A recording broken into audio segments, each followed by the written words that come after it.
الحمد لله نحمده ونستعينه ونؤمن به ونتوكل عليه ونعوذ بالله من شرور أنفسنا ومن سيئات أعمالنا من يهده الله فلا مضل له ومن يضلل فلا هادي له وأشهد أن لا إله إلا الله وحده لا شريك له وأشهد أن محمدا عبده ورسوله أرسله بالهدى ودين الحق ليظهره على الدين كله ولو كره المشركون اللهم صل على محمد وعلى آله وأصحابه وبارك وسلم تسليما كثيرا كثيرا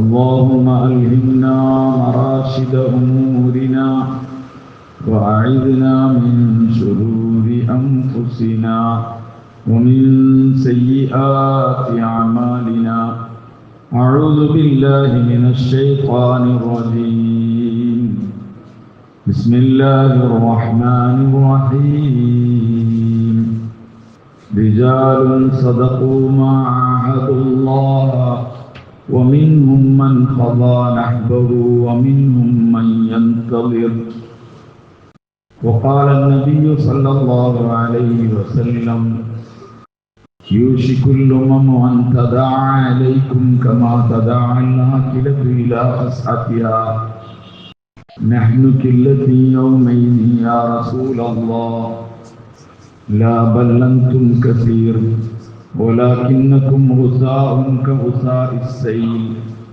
أو كما قال عليه الصلاة والسلام ബഹുമാനമുള്ള മുഅ്മിനീങ്ങളുടെ സഹോദരന്മാരെ സ്നേഹിതന്മാരെ അല്ലാഹു സുബ്ഹാനഹു വ തആല ഒരുമിച്ചുകൂടലിനെ കബൂലാക്കുമാറാകട്ടെ. നമ്മുടെ എല്ലാ തിന്മകളെയും നന്മകളാക്കാൻ കുറച്ചുനേരത്തെ കാരണമാക്കുന്നു. സഹാബാക്കൾ റളിയല്ലാഹു അൻഹും അജ്മഈൻ അവരാണ് ഈ ഉമ്മത്തിന്റെ മാതൃക. സഹാബാക്കളെ പറ്റിയുള്ള അവബോധം ഇത് സത്യത്തിൽ മനുഷ്യരിൽ മുസ്ലിമീങ്ങൾക്ക് സഹാബാക്കളെ പറ്റി ഐഡിയ. സഹാബാക്കളെ അറിയില്ല മുസ്ലിമീങ്ങൾ. നമ്മൾ ഒറ്റ ആലോചിക്കുക, സഹാബാക്കളെ അറിഞ്ഞിട്ടില്ലെങ്കിൽ അയാൾ ഏതൊക്കെ പോവുക, അയാളുടെ ഗമനത്തിന്റെ വഴി എന്തായിരിക്കും, അയാൾ ഏതിലെ പോവും? മുസ്ലിമീങ്ങൾക്കുള്ളത് സഹാബാക്കളുടെ അവസ്ഥകളാണ്. സഹാബാക്കൾ അല്ലാഹു തആല ഒരു ബൈ ചാൻസിൽ വന്ന ആൾക്കാരൊന്നല്ല, അങ്ങനെ അറിയാതെ ഒന്നും പെട്ടതല്ല. സഹാബാക്കൾ അല്ലാഹു തെരഞ്ഞെടുത്തതാണ്. സഹാബാക്കളെ അല്ലാഹു തെരഞ്ഞെടുത്താണ്.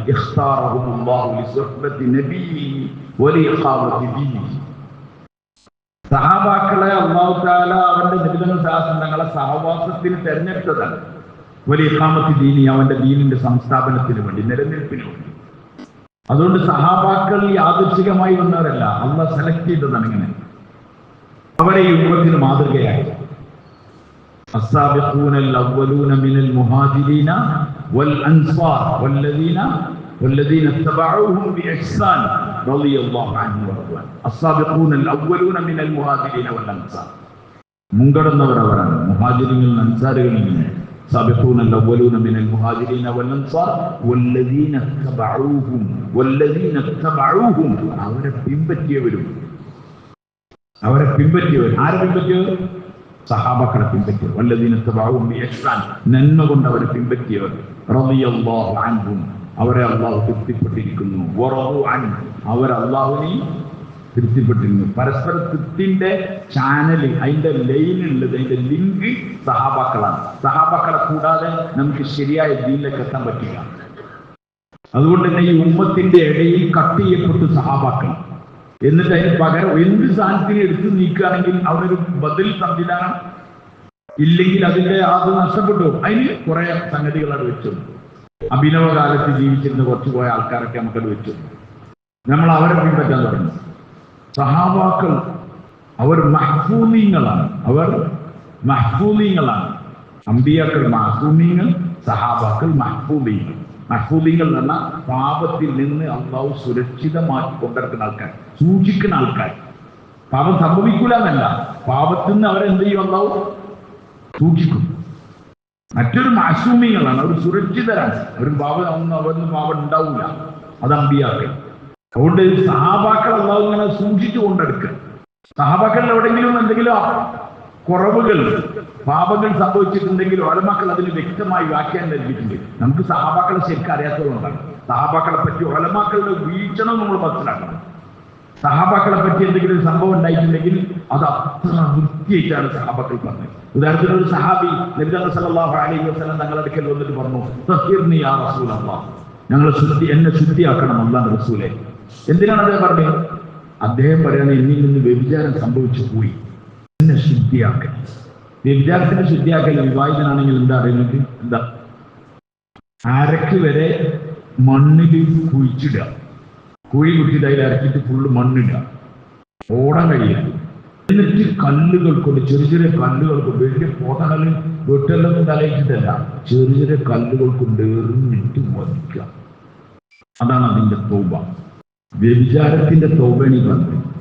ആ സഹാബി വന്നിട്ട് പറയാൻ, തഹ്ഹിർനി യാ റസൂൽ, എന്നെ ശുദ്ധിയാക്കണം, എൻ്റെ വ്യഭിചാരം സംഭവിച്ചു. നബി സല്ലല്ലാഹു അലൈഹി വസല്ലം പറഞ്ഞു, എനിക്ക് അങ്ങനെ തോന്നിയായിരിക്കും, സംഭവിച്ചായിരിക്കും, ഇനി ചുംബിച്ചിട്ടേക്കുണ്ടാവുക, അങ്ങനെയാണ് ഇങ്ങനെയാണ്. അദ്ദേഹം ഇല്ലല്ലോ, സംഭവിച്ചെന്നെയാണ്. നബി സല്ലല്ലാഹു അലൈഹി വസല്ലം തങ്ങൾ ഒരാൾ അങ്ങനെ ഒന്ന് അയാൾ വന്ന് സംഭവിച്ചു, അയാളുടെ കാര്യത്തിൽ സ്ഥിരപ്പെട്ടാൽ പിന്നെ ശിക്ഷ നടപ്പാക്കാൻ വേണ്ടി പറഞ്ഞു. ശിക്ഷ നടപ്പാക്കാൻ വേണ്ടി സഹാബാക്കൾ ശിക്ഷ നടപ്പിലാക്കി കല്ലുകൾ കൊണ്ടുവയ്ക്കാൻ തുടങ്ങി. അപ്പൊ സഹാബിയിൽ നിന്ന് ബ്ലഡ് ഇങ്ങനെ തെറിച്ചപ്പം സഹാബാക്കൾ ഇങ്ങനെ ഒരു അറപ്പോട് കൂടി ഇങ്ങനെ, വൃത്തികേട് ചെയ്ത ഒരാളുടെ ബ്ലഡ് നമ്മളെ മേലായി എന്നൊക്കെ പറഞ്ഞിട്ട് അപ്പം നൽകുന്ന ക്ലാസ്സിൽ പറഞ്ഞു, ഇതാ ഇദ്ദേഹത്തിന്റെ തൗബ മുഴുവൻ ഹിജാസുകാർക്ക്, മക്ക മദീന തുടങ്ങിയ ഈ പ്രദേശങ്ങളിൽ ഹിജാസിലുള്ള മുഴുവൻ ആളുകൾക്കും വീതിച്ചു കൊടുത്താലും അവരെല്ലാ പാവങ്ങളും കൂർക്കാൻ മാത്രം ശക്തിമത്തായ തൗബയാണ് അദ്ദേഹം ചെയ്തത്. ഇതാണ് സഹാബാക്കൾ. ഇതിനെ ഉലമാക്കൾ വിശദീകരിച്ചത് വളരെ വൃത്തിയായി ചെയ്തിട്ടുണ്ട്. ആ സഹാബി ആ ഏറ് കൊണ്ട് മരിക്കുന്ന സമയം നബി സല്ലല്ലാഹു അലൈഹി വസല്ലം തങ്ങളോട് ഏറ്റവും അടുത്ത സ്ഥാനത്താണുള്ളത്. എന്താണ് അതിന്റെ കാരണം? നബി സല്ലല്ലാഹു അലൈഹി വസല്ലം തങ്ങളുടെ ശരീഅത്തിൽ വിവാഹിതൻ വ്യഭിചരിച്ചാൽ അവൻ എറിഞ്ഞു കൊല്ലണം എന്നുള്ളൊരു നിയമമുണ്ട്. ആ നിയമം നടപ്പിലാക്കാൻ വേണ്ടി അള്ളാഹ് സെലക്ട് ചെയ്തതാണ് ആരെ? ആ നിയമം നടപ്പിലാക്കി കാണിച്ചണ്ടേ? അതിന് അള്ളാഹ് ഒരാളെ സെലക്ട് ചെയ്തതാണ്. അതുകൊണ്ട് ഏറ്റവും ഉയർന്ന ദർജയിലാണ് ആ സഹാബിയപ്പെട്ടത്. ഇങ്ങനെ പറഞ്ഞാൽ മനസ്സിലായിണ്ടോ? അതുകൊണ്ട് സഹാബാക്കളുടെ പാപം സംഭവിച്ചിട്ടുണ്ടെങ്കിൽ അള്ളാഹ് ഈ ഉമ്മത്തിന് അതിന്റെ ശരീഅത്തിന്റെ നിയമം നടപ്പിലാക്കാൻ വേണ്ടി അള്ളാഹ് സെലക്ട് ചെയ്തതാണ്. ആരാ വന്നിട്ട് പറയാ എറിഞ്ഞു കൊല്ലുന്ന പറഞ്ഞാല് എന്നെ കൊല്ലണം എന്ന് പറയുന്നത് ആരാണ്? നിങ്ങൾ പറയും, ആരാ പറയാ? അങ്ങോട്ടൊരു സീഡിയൊന്നും കുടിച്ചതൊന്നുമല്ല. ഒരു സ്ത്രീ റസൂലുള്ളാഹി അടുക്കൽ വന്നിട്ട് പറഞ്ഞു, തഹ്ഹിർനി യാ റസൂലല്ലാഹ്, എന്നെ ശുദ്ധിയാക്കണമെന്ന് പറഞ്ഞു. നിർദ്ദം സാധനം വെച്ചു, നീ എന്താ പറഞ്ഞേ? എങ്ങനെയാണ് തങ്ങൾ ഒഴിവാക്കാനുള്ള ശ്രമം നടത്തി നോക്കി. അപ്പൊ ആ സ്ത്രീ പറഞ്ഞു, ഇല്ലല്ല, ഞാൻ ഗർഭിണിയാണെന്ന്. വേറെ വർത്താനല്ല, തീർന്നു. നിർദ്ദം സല്ലല്ലാഹു അലൈഹി വസല്ലം തങ്ങൾ പറഞ്ഞു, ഓ ഈ അവസ്ഥയിൽ നിന്റെ മേൽ ഹജ്ജ് നടപ്പിലാക്കാൻ പറ്റില്ല, അവിടെ നീ പോയിട്ട് പോവാം, പ്രസവിച്ചിട്ട് ഒക്കെ പോവാം. അപ്പൊ എന്തായാലും മാസങ്ങൾ പോകണം. നിർദ്ദങ്ങൾ സാധനങ്ങൾ ഒരു സഹാബിനെ പോയി വിളിച്ചിട്ട് ഇവിടെ വാ, അവളെ ആധാർ കാർഡ് പിന്നെ ഇൻകം മറ്റേത് ആക്കെ ഫുള്ളെടുത്ത് വെച്ചോ. കാരണം എന്താ പറഞ്ഞാൽ അഥവാ മുങ്ങിയാൽ ഒരു സഹാബിനോട് നിർദ്ദങ്ങൾ സാധനങ്ങൾ അങ്ങനെ വാക്ക് പറഞ്ഞിട്ടില്ല. ആ സ്ത്രീയെ വിട്ടു. ആ സ്ത്രീ പോയി, അപ്പൊ ഒരു കുഞ്ഞിന് ജന്മം നൽകി. പിന്നെ ആ കുഞ്ഞിനെ എടുത്തിട്ട് ഈ സ്ത്രീ മാസങ്ങൾക്ക് ശേഷം എന്നൊരു പറഞ്ഞു തഹ്ഹിർനി. അപ്പം നിർദ്ദങ്ങൾ സാധനങ്ങൾ പറഞ്ഞു, ഈ ചെറിയ കുഞ്ഞുണ്ടാവുമ്പോ ഇത് നടപ്പിലാക്കാൻ പറ്റില്ല. കാരണം ഈ കുട്ടി എന്താവും, ഇതിന് പാൽ കൊടുക്കാനും ഇതിനെ നോക്കാനും ആരുണ്ടാവില്ല. അത് സ്വന്തമായി തിന്നാനാവുന്ന സമയത്ത് വരണം. അപ്പോഴും ഒരു രേഖയോ കൂടി വാങ്ങിച്ചിട്ടില്ല. അവളെ വീട് എവിടെയാണ്, വീട് നമ്പർ എത്രയാണ്, ലൊക്കേഷൻ എടുത്തോ, ഒരു പരിപാടിയില്ല. അത് വിട്ടതാണ്. പിന്നെ ആ സ്ത്രീ വരുന്നത് കയ്യില്, ആ കുട്ടീന്റെ കയ്യിൽ കുട്ടി കഷ്ണം പിടിച്ചിങ്ങനെ തിന്നുകൊണ്ടിരിക്കുന്ന അവസ്ഥ. എന്ന് വെച്ചാൽ ചെറിയ കഷ്ണം അതിന്റെ കൈമ കൊടുത്തിന്, ആ കുട്ടീന്റെ കൈയൊക്കെ അങ്ങനെ പിടിച്ചു വന്ന് ആ കുട്ടി ഇങ്ങനെ തിന്നുന്നുണ്ട്. നടത്തില്ല. അപ്പൊ ഇതിനത്തെ സമയത്ത് നമ്മൾ ആലോചിച്ചു, ഒരാവേശം എന്ന് പറഞ്ഞതല്ല, എന്നാ ഏതേ ഉസ്താന്റെ വായിച്ചിട്ട് പിക്കറായി അവിടെ വന്ന് പറഞ്ഞതൊന്നുമല്ലത്. അതിനാണ് തങ്ങൾ ഇങ്ങനെ വിടുന്നത്. അവരെ പിന്നാലെ പോയി അന്വേഷിച്ച് കൊണ്ടുവന്നതല്ല, അവർ സ്വന്തമായി വന്നതാണ്. ഇവരാണ് സഹാബ. കാരണം അവർക്ക് ആഖിറത്തിലുള്ള വിശ്വാസം, ആഖിറത്തിലുള്ള യഖീൻ, അതാണ് ഇതിന്റെ ഏറ്റവും പ്രധാനപ്പെട്ട കാര്യം. അതുകൊണ്ട് നമ്മളോട് പിൻപറ്റാൻ പറഞ്ഞത്, അല്ലെങ്കിൽ നമ്മൾ നോക്കാൻ പറഞ്ഞത് സഹാബാക്കളെ. ഇന്ന് മുസ്ലിമീങ്ങൾ ദുഃഖകരം. മുസ്ലിമീങ്ങൾ സഹാബാക്കളെ പറ്റി അറിയില്ല. സഹാബാക്കൾ ആരാണ്, ഓലെന്ത്. സഹാബാക്കളെ നിരന്തരമായി വായിച്ചു നോക്കി. അപ്പോഴാണ് നമ്മളെ കുറവുകൾ നമുക്ക് മനസ്സിലാക്കുക. സഹാബാക്കളെ വായിക്കുമ്പോഴാണ് ഓരെന്തിനാണ് ജീവിച്ചത്, ഓരെ എങ്ങനെയാണ് ജീവിച്ചത്, അവരുടെ ജീവിതത്തിന്റെ ലക്ഷ്യം എന്തായിരുന്നു, അത് നമുക്ക് കറക്റ്റ് മനസ്സിലാവും. നമ്മുടെ ജീവിതത്തിലെ ലക്ഷ്യം നമ്മൾ കണ്ട ആൾക്കാരെ പറ്റി ആലോചിച്ച് അങ്ങനെ പോവാണ്. അതുകൊണ്ട് നമുക്കൊരു കാര്യം പറഞ്ഞാൽ മനസ്സിലാവില്ല. ചില ആൾക്കാരൊക്കെ പറഞ്ഞത് എന്താ പിരാന്ത് വരാമെന്നൊക്കെ പറയും. കാരണം എന്താ, നമുക്ക് സഹാബാക്കൾ നമ്മളെ മുന്നിൽ മാതൃക. സഹാബാക്കളെ കേട്ടാൽ ഒരു വേദാവില്ല. കാരണം അവരുടെ രീതി അതായിരുന്നു. സഈദ് ബിൻ ആമിർ എന്ന് പറഞ്ഞ ചെറുപ്പക്കാരനായി. സഈദ് ബിൻ ആമിർ ഉമർ റളിയല്ലാഹു അൻഹു മുആവിയ റളിയല്ലാഹു അൻഹുവിനെ ഹിംസിൽ മാറ്റാൻ വേണ്ടി തീരുമാനിച്ചു. ഗവർണർ സ്ഥാനം മാറ്റാൻ വേണ്ടി. അതിന് പകരം ഒരാൾ വേണം. ഉമർ റളിയല്ലാഹു അൻഹുവിന്റെ ഏറ്റവും വലിയ പ്രത്യേകത എന്ന് പറഞ്ഞാൽ അദ്ദേഹം ഗവർണർമാർ, അദ്ദേഹത്തിന് കണ്ടമാനം വിശാലമായ സാമ്രാജ്യം ഉണ്ടായി, രാജ്യങ്ങളുണ്ടായി. അപ്പൊ ഗവർണർമാർ ഇഷ്ടം പോലെ വേണം. അദ്ദേഹം ഗവർണർമാരെ നിയമിക്കുന്നതിൽ ഭയങ്കര കണിശത പാലിക്കുന്ന ആളായിരുന്നു. ഫുള്ള് ചെക്ക് ചെയ്തിട്ട് അരിച്ച് പെറുക്കിട്ട് അദ്ദേഹത്തിന്റെ ചിന്താഗതി ഇതായിരുന്നു, ഗവർണർ മോഷ്ടിച്ചാൽ അത് ഞാൻ മോഷ്ടിക്കുന്ന പോലെയാണ്, അതിന്റെ കുറ്റം നാളെ ആഹൃതി ഞാൻ പറയേണ്ടത്, കാരണം ഞാൻ അവനത് ഏൽപ്പിച്ചിട്ടാണ് അവനത് ചെയ്തത് എന്നായിരുന്നു ഉമർ റളിയല്ലാഹുവിന്റെ രീതി. അതുകൊണ്ട് നല്ല പഠിച്ചിട്ട് ചെയ്യാം. അങ്ങനെ ഈ ഷാമിൽക്ക് ഹിംസക്ക് ആളെ കിട്ടാതായി. ഉമർ റളിയല്ലാഹു കുറേ അന്വേഷിച്ചപ്പോൾ ഒരു ചെറുപ്പക്കാരനെ കണ്ടു. ആ ചെറുപ്പക്കാരന്റെ പേരാണ് സഈദ് ബിൻ ആമിർ. കല്യാണം കഴിഞ്ഞിട്ടേ ഉള്ളൂ, ഒരു ചെറുപ്പക്കാരനാണ്. അപ്പൊ സഈദ് ബിൻ ആമിറിനെ ഉമർ റളിയല്ലാഹു വിളിച്ചിട്ട് പറഞ്ഞു, സഈദ് ഹിംസിലേക്ക് ഗവർണറായി പോകണം. നമ്മളാരും ഗവർണർ എന്നൊക്കെ പറഞ്ഞാൽ നമ്മൾ ഈ നോട്ടുമേൽ ഒപ്പിടുന്ന കാക്കില്ല. ഇതിലേ ഗവർണർ പറഞ്ഞാല് നമ്മൾ ഒന്ന് പറയുകയാണെങ്കിൽ നമ്മളെ മുഖ്യമന്ത്രി എന്നൊക്കെ പറഞ്ഞ പോലെ, മുഖ്യമന്ത്രി അല്ല, മുഖ്യമന്ത്രിക്കൊക്കെ വേറെ കുറെ ആൾക്കാർ വേണം. ഇത് അദ്ദേഹമാണ് ഇതിന്റെ അവസാനത്തെ വാക്ക്, അദ്ദേഹത്തിന്റെ തീരുമാനമാണ്. അവിടെ കുറെ ആൾക്കാർ അങ്ങനെയൊന്നുമില്ല. അങ്ങനെ അദ്ദേഹത്തിന് ചെറുപ്പക്കാരനാണ്. ഇങ്ങനെ ഒരു രാജ്യത്തിന്റെ മുഖ്യമന്ത്രിയോട് മത്സരിക്കാതെ ആക്കുകയെന്നാല്. അപ്പോ ആ ചെറുപ്പക്കാരൻ പറഞ്ഞു, ഉമർ റളിയല്ലാഹു ആ ഒരു ബുദ്ധിമുട്ടിൽ എന്നെ നിങ്ങളാ ഉൾപ്പെടുത്തിയെന്ന് പറഞ്ഞു. ഏത് ബുദ്ധിമുട്ടില് ഗവർണർ ആവാന്നുള്ള ആ പണി ഇങ്ങനെ ഒഴിവാക്കി തരും, ഇന്നെ ആ ഇടമേറിൽ ഇടല് ബുദ്ധിമുട്ടിലാക്കലില്ല. ഉമർ റളിയല്ലാഹു അൻഹു ദേഷ്യം പിടിച്ചു. നിങ്ങളെല്ലാവരും കൂടിയിട്ട് ഇങ്ങനെ ഒഴിഞ്ഞു മാറുക, ഞാനിതൊക്കെ ഇങ്ങനെ കൊണ്ടെടുക്കാൻ പറ്റില്ല, നിന്നെ ഞാൻ എന്തായാലും അയച്ചേ പറ്റുള്ളൂ എന്നുള്ള സ്ട്രോങ്ങിൽ വന്നു. പിന്നെ ഉമർ റളിയല്ലാഹു അൻഹു പറഞ്ഞാണ്, ഞാൻ അപ്പത്തിൽ വേറെ വർത്താനം നടക്കില്ല, അപ്പൊ അതേ ആയിക്കോട്ടെ എന്നുണ്ട് അദ്ദേഹം തയ്യാറായി. അദ്ദേഹത്തിന് ഉമർ റളിയല്ലാഹു അൻഹു പറഞ്ഞു, അദ്ദേഹം വെറുതെ പറഞ്ഞയക്കൽ മാത്രമല്ല, അല്ലാഹു ആഖിറം ഉയർന്ന ദർജ കൊടുക്കുവാണ്. ഉമർ റളിയല്ലാഹു അൻഹു എന്ത് കാര്യം ചെയ്യുകയാണെങ്കിലും അതിന്റെ കറക്റ്റ് ഉണ്ടാവുമല്ലേ. അദ്ദേഹം ഈ സഈദ് ബിൻ ആമിറിനെ പരിഗണിച്ചു. കാരണം ചെറുപ്പക്കാരനാണ്, കല്യാണം കഴിച്ചിട്ടുണ്ട്, ഇവിടെ ഇങ്ങനെ രാജ്യം നിൽക്കുകയാണ്. അതുകൊണ്ട് ഒരു വലിയ തുക കൊടുത്തു. ആർക്ക്? സഈദ് ബിൻ ആമിറിന് വലിയൊരു സംഖ്യ കൊടുത്തിട്ടാണ് ഉമർ റളിയല്ലാഹു അൻഹു പറഞ്ഞത്, നീ ഈ പൈസയ്ക്ക് പോയിക്കോ, ഭാര്യനെയും കൂട്ടിക്കോ, നിങ്ങൾ അവിടെ പോയി താമസിച്ചു, നിങ്ങൾ ആവശ്യത്തിനൊക്കെ ഉള്ള വലിയൊരു പൈസ തന്നെ. കാരണം ഉമർ റളിയല്ലാഹു അൻഹു ഫണ്ട് പാസ്സാവണമെങ്കിൽ നല്ല ഇതുണ്ടാണ്, അത് നല്ല പൈസ ഉണ്ട്, കാരണം ചെറുപ്പക്കാരനാണ്. അങ്ങനെ ഇദ്ദേഹം പോയി ഹിംസിലെത്തി, ഷാം ആ ഭാഗത്തെത്തി. അങ്ങനെ അദ്ദേഹം എല്ലാവരെയും കൂട്ടി വിളിച്ചിട്ട് ഈ കാര്യങ്ങളൊക്കെ പറഞ്ഞു മനസ്സിലാക്കി. അപ്പൊ ആരോട് അദ്ദേഹം പറഞ്ഞു, നമുക്കറിയല്ലോ പിന്നെ ഷാം അന്ന് കച്ചവട ഇതുള്ളതാണ്, നല്ല പ്രത്യേക. ഷാം എന്ന് പറഞ്ഞാൽ നമ്മൾ മിസ്ർ, അതേപോലെ തന്നെ ജോർദാൻ, ആ പ്രദേശം ഉണ്ടല്ലോ, ഫലസ്തീൻ, ആ ഏരിയ ഉണ്ട്. അവിടെ നല്ല സമൃദ്ധമായ ഒരു നാടാണ് മുമ്പേ. ഇതിനകത്തെ അതങ്ങളുടെ കാലത്ത് കച്ചവടത്തിന് പോയത് ഷാമിലേക്കാണ്. നൈൽ നദി കട സംസ്കാരം എന്നൊക്കെ പറഞ്ഞിട്ട് നമ്മൾ എവിടെ പഠിച്ചിട്ടുണ്ടാവും, സ്കൂളിലൊക്കെ പഠിച്ചിട്ടുണ്ടാവും. അവിടെ ഒരു സ്പെഷ്യൽ സംസ്കാരവും ബാക്കിയുള്ള നബിമാര് അധികവും വന്നത് എവിടെയാണ്? ഈ പ്രദേശത്താണ്. അപ്പൊ അതിന്റെ ആ ഒരു നന്മയും ഒക്കെ ഉള്ളൊരു നാടാണ്.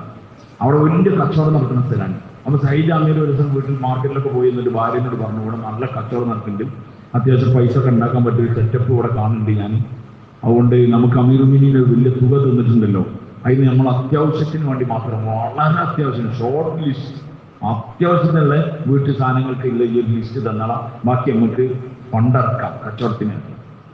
സ്വാഭാവികമായിട്ട് സ്ത്രീകൾക്ക് ഏറ്റവും ഇഷ്ടമുള്ള കാര്യമാണ് എന്ത് പറയുവായി കച്ചവടത്തിന് പൈസ എടുക്കുക. അതുകൊണ്ട് ഒന്നിനും ഈ ഓരോ സ്വർണ്ണമൊന്നും തന്നില്ലെങ്കിലും ഒരു ഷോപ്പ് തുടങ്ങുന്നുണ്ട് അല്ലെങ്കിൽ എന്തെങ്കിലും തുടങ്ങുന്നുണ്ട് പറഞ്ഞാൽ ഊരി തരും. കാരണം എന്താന്ന് പറഞ്ഞാൽ പൈസ വരില്ലേ, കച്ചവടം തുടങ്ങില്ലേ, പൈസ ഇഷ്ടം പോലെ ഉണ്ടാവില്ലേ.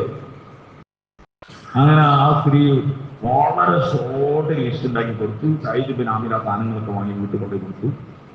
പിന്നെ അതെങ്ങനെ അവിടെ നിന്നുള്ള ആളുകളിൽ നിന്നുള്ള പിന്നെ സക്കാത്തിന്റെ സ്വത്ത്, അതേപോലെ തന്നെ മറ്റുള്ള ആളുകളുണ്ടെങ്കിൽ അവരുടെ കരം, ജിസിയ, അതൊക്കെ വാങ്ങി അവിടെ തന്നെ പള്ളിയിൽ എല്ലാവരും കൂട്ടും. അവിടുത്തെ കണക്കൊക്കെ എടുത്തിട്ട് അവിടെ ആളുകൾക്ക് തന്നെ കൊടുക്കും. വളരെ എളുപ്പമുള്ള പരിപാടിയാണ്. ഏത് വാങ്ങുക കൊടുക്കുക. കൊടുത്താൽ പിന്നെ പ്രശ്നമൊന്നുമില്ലല്ലോ, കൈമൊന്നും ഉണ്ടാവില്ല. അങ്ങനെ ആ കാര്യങ്ങൾ വൃത്തിയായി ചെയ്തു. നാട്ടുകാർ ഭയങ്കര സന്തോഷത്തിലുള്ളത്. സയ്യിദ് ബിൻ ആമിറിന് എല്ലാവർക്കും ഭയങ്കര ഇഷ്ടമായി.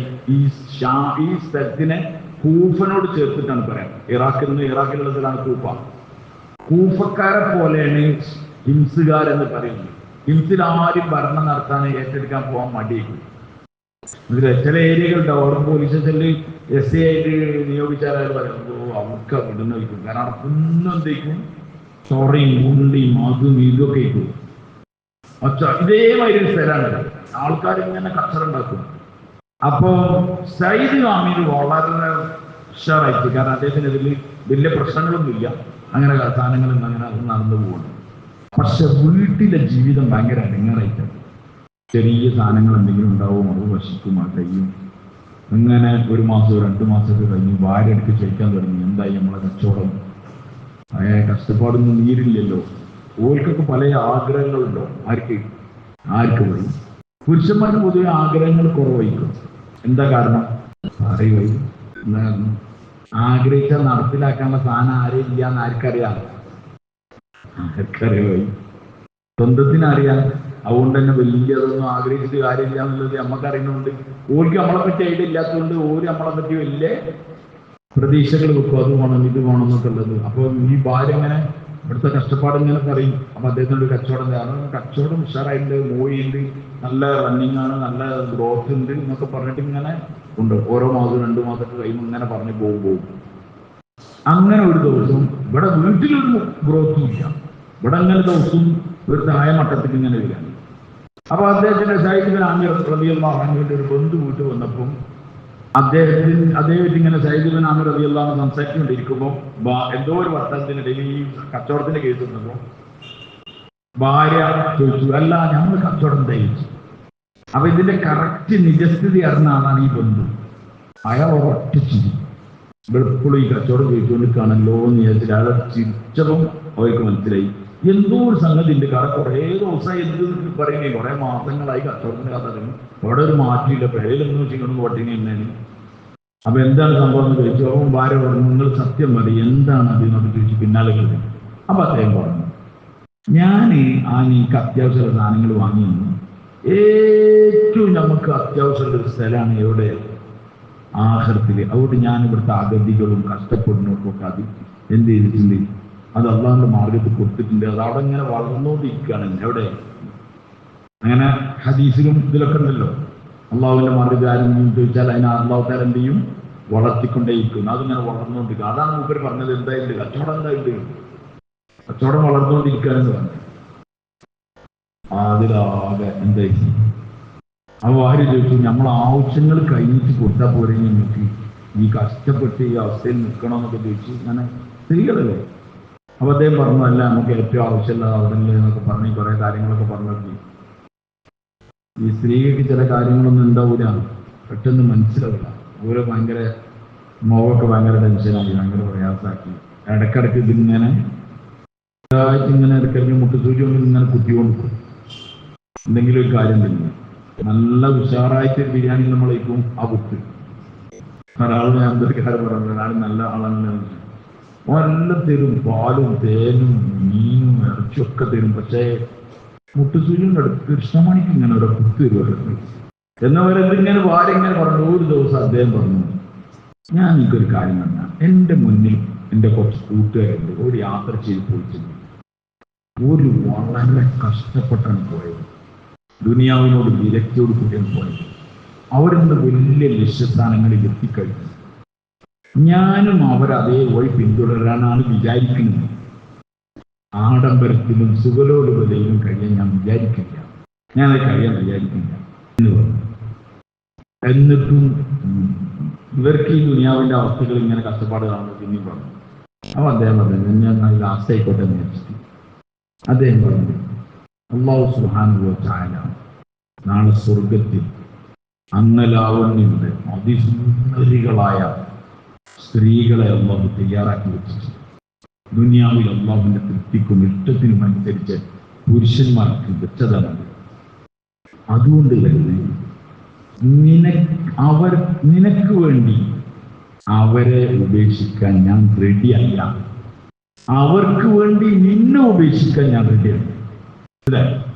അവർക്ക് വേണ്ടി നിനക്ക് വേണ്ടി അവരെ ഉപേക്ഷിക്കാൻ ഞാൻ റെഡിയല്ല, അവർക്ക് വേണ്ടി നിന്നെ ഉപേക്ഷിക്കാൻ ഞാൻ റെഡിയാണ്. ഞാൻ ലാസ്റ്റ് പൈസ അല്ലേ സഹബി പറഞ്ഞു. അവൻ ഭാര്യ ചെയ്യുമ്പോൾ മനസ്സിലായി ഇത് എന്താവൂല, ഇതൊരു ഇഞ്ചിറങ്ങൂല മനസ്സിലായി. ഭാര്യ അതിന് കൊടുത്ത് കൂടി, അതുപോലെ കൂടി ചെയ്യും. കൂടുതൽ കൂടെ ഇങ്ങനെ ജീവിച്ചു. ദുസ്സഹമായ കഷ്ടപ്പെട്ട ജീവിതം ഇങ്ങനെ ജീവിക്കണേ കണ്ടിട്ട് ഒരു ഗവർണറാണ്. അങ്ങനെ ആളുകൾ സയ്യിദ് ബിൻ ആമിറിന്റെ ചോദിക്കുന്നു, കുറച്ചുകൂടി ജീവിതം ഒന്ന് മെച്ചപ്പെടുത്തിക്കൂടെ, ഒന്ന് റാഹത്തിലായിക്കൂടെ എന്ന് ചോദിച്ചു. സയ്യിദ് ബിൻ ആമിർ റളിയല്ലാഹു അൻഹു അവരോട് പറഞ്ഞു, നാളെ മശ്റയിൽ എല്ലാവരും വരും വിചാരണക്കായി. അന്ന് ചില ആളുകൾ പ്രാവുകൾ പാറിപ്പോകുന്നത് പോലെ അനായാസം വളരെ നിഷ്പ്രയാസമായിട്ട് അതിന്റെ ബൗണ്ടറി ഒക്കെ പറന്ന് വിട്ട് കടന്ന് ഇങ്ങനെ പോകുന്നുണ്ടാവും. അവർക്ക് ഭാരങ്ങളൊന്നും ഉണ്ടാവില്ല, അവരിങ്ങനെ പോകുന്നുണ്ടാവും. അപ്പം അവർ സ്വർഗത്തിലേക്ക് പോകുമ്പോൾ മലക്കുകൾ തടഞ്ഞു നിർത്തും. എന്താ അവർ ചോദിക്കുന്നത്, ഹിസാബ് കഴിഞ്ഞു. അപ്പൊ അവർ പറയും ഞങ്ങൾക്ക് വിചാരണ ചെയ്യാനായിട്ട് ഞങ്ങളിൽ ഒന്നുമില്ല എന്ന് പറയും. അപ്പൊ അല്ലാഹു തആല പറയും അത് ശരിയാണ് അവർ പറഞ്ഞത്, അവരുടെ ഒന്നുമില്ല, അവർ പോട്ടെ എന്ന് പറയും. ആ വിഭാഗത്തിൽ ഞാൻ ആവണമെന്ന് ഞാൻ വിചാരിക്കില്ല. അതുകൊണ്ട് നാളെ ആഖിറത്തിലേക്ക് ഹിസാബ് ഉണ്ടാവുന്ന നിലയുള്ള സുഖസൗകര്യങ്ങളിലേക്ക് ഞാൻ എന്നെ കൊണ്ടുപോകാൻ വിചാരിക്കില്ല. വളരെ ചെറുപ്പക്കാരനായ സഹാബി. ഈ ഇരിക്കണ നമ്മൾ ആലോചിച്ച് നോക്കും, നമ്മൾ എന്നും ചിന്തിക്കുന്നത് എങ്ങനെ പൈസ ഉണ്ടാക്കാൻ പറ്റുന്നതാണ്, എങ്ങനെ ജീവിതത്തിനെ മെച്ചപ്പെടുത്താൻ പറ്റുന്നതാണ്. ഈ സഹാബിന്റെ, ഞാൻ ഒരു സഹാബിനെ പറഞ്ഞതാണ്, ഇതേപോലത്തെ സഹാബാക്കളെ നമ്മൾ വായിക്കുമ്പോഴാണ് നമ്മളെ മനസ്സിന് ഒതുക്കണ്ടായ ഹിസാബ് കൊടുക്കണം. നമ്മൾ ചെയ്ത എല്ലാ കാര്യത്തിനും ഹിസാബ് കൊടുക്കണം. എന്നാൽ എത്ര ഉണ്ടാവും?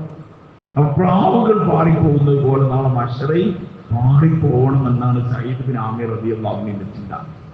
ജനങ്ങൾ, ഹിൻസിലെ ജനങ്ങൾ ഉമർ റളിയല്ലാഹു അൻഹു ബൈത്തുൽ മുഖദ്ദസ് കീഴടക്കി.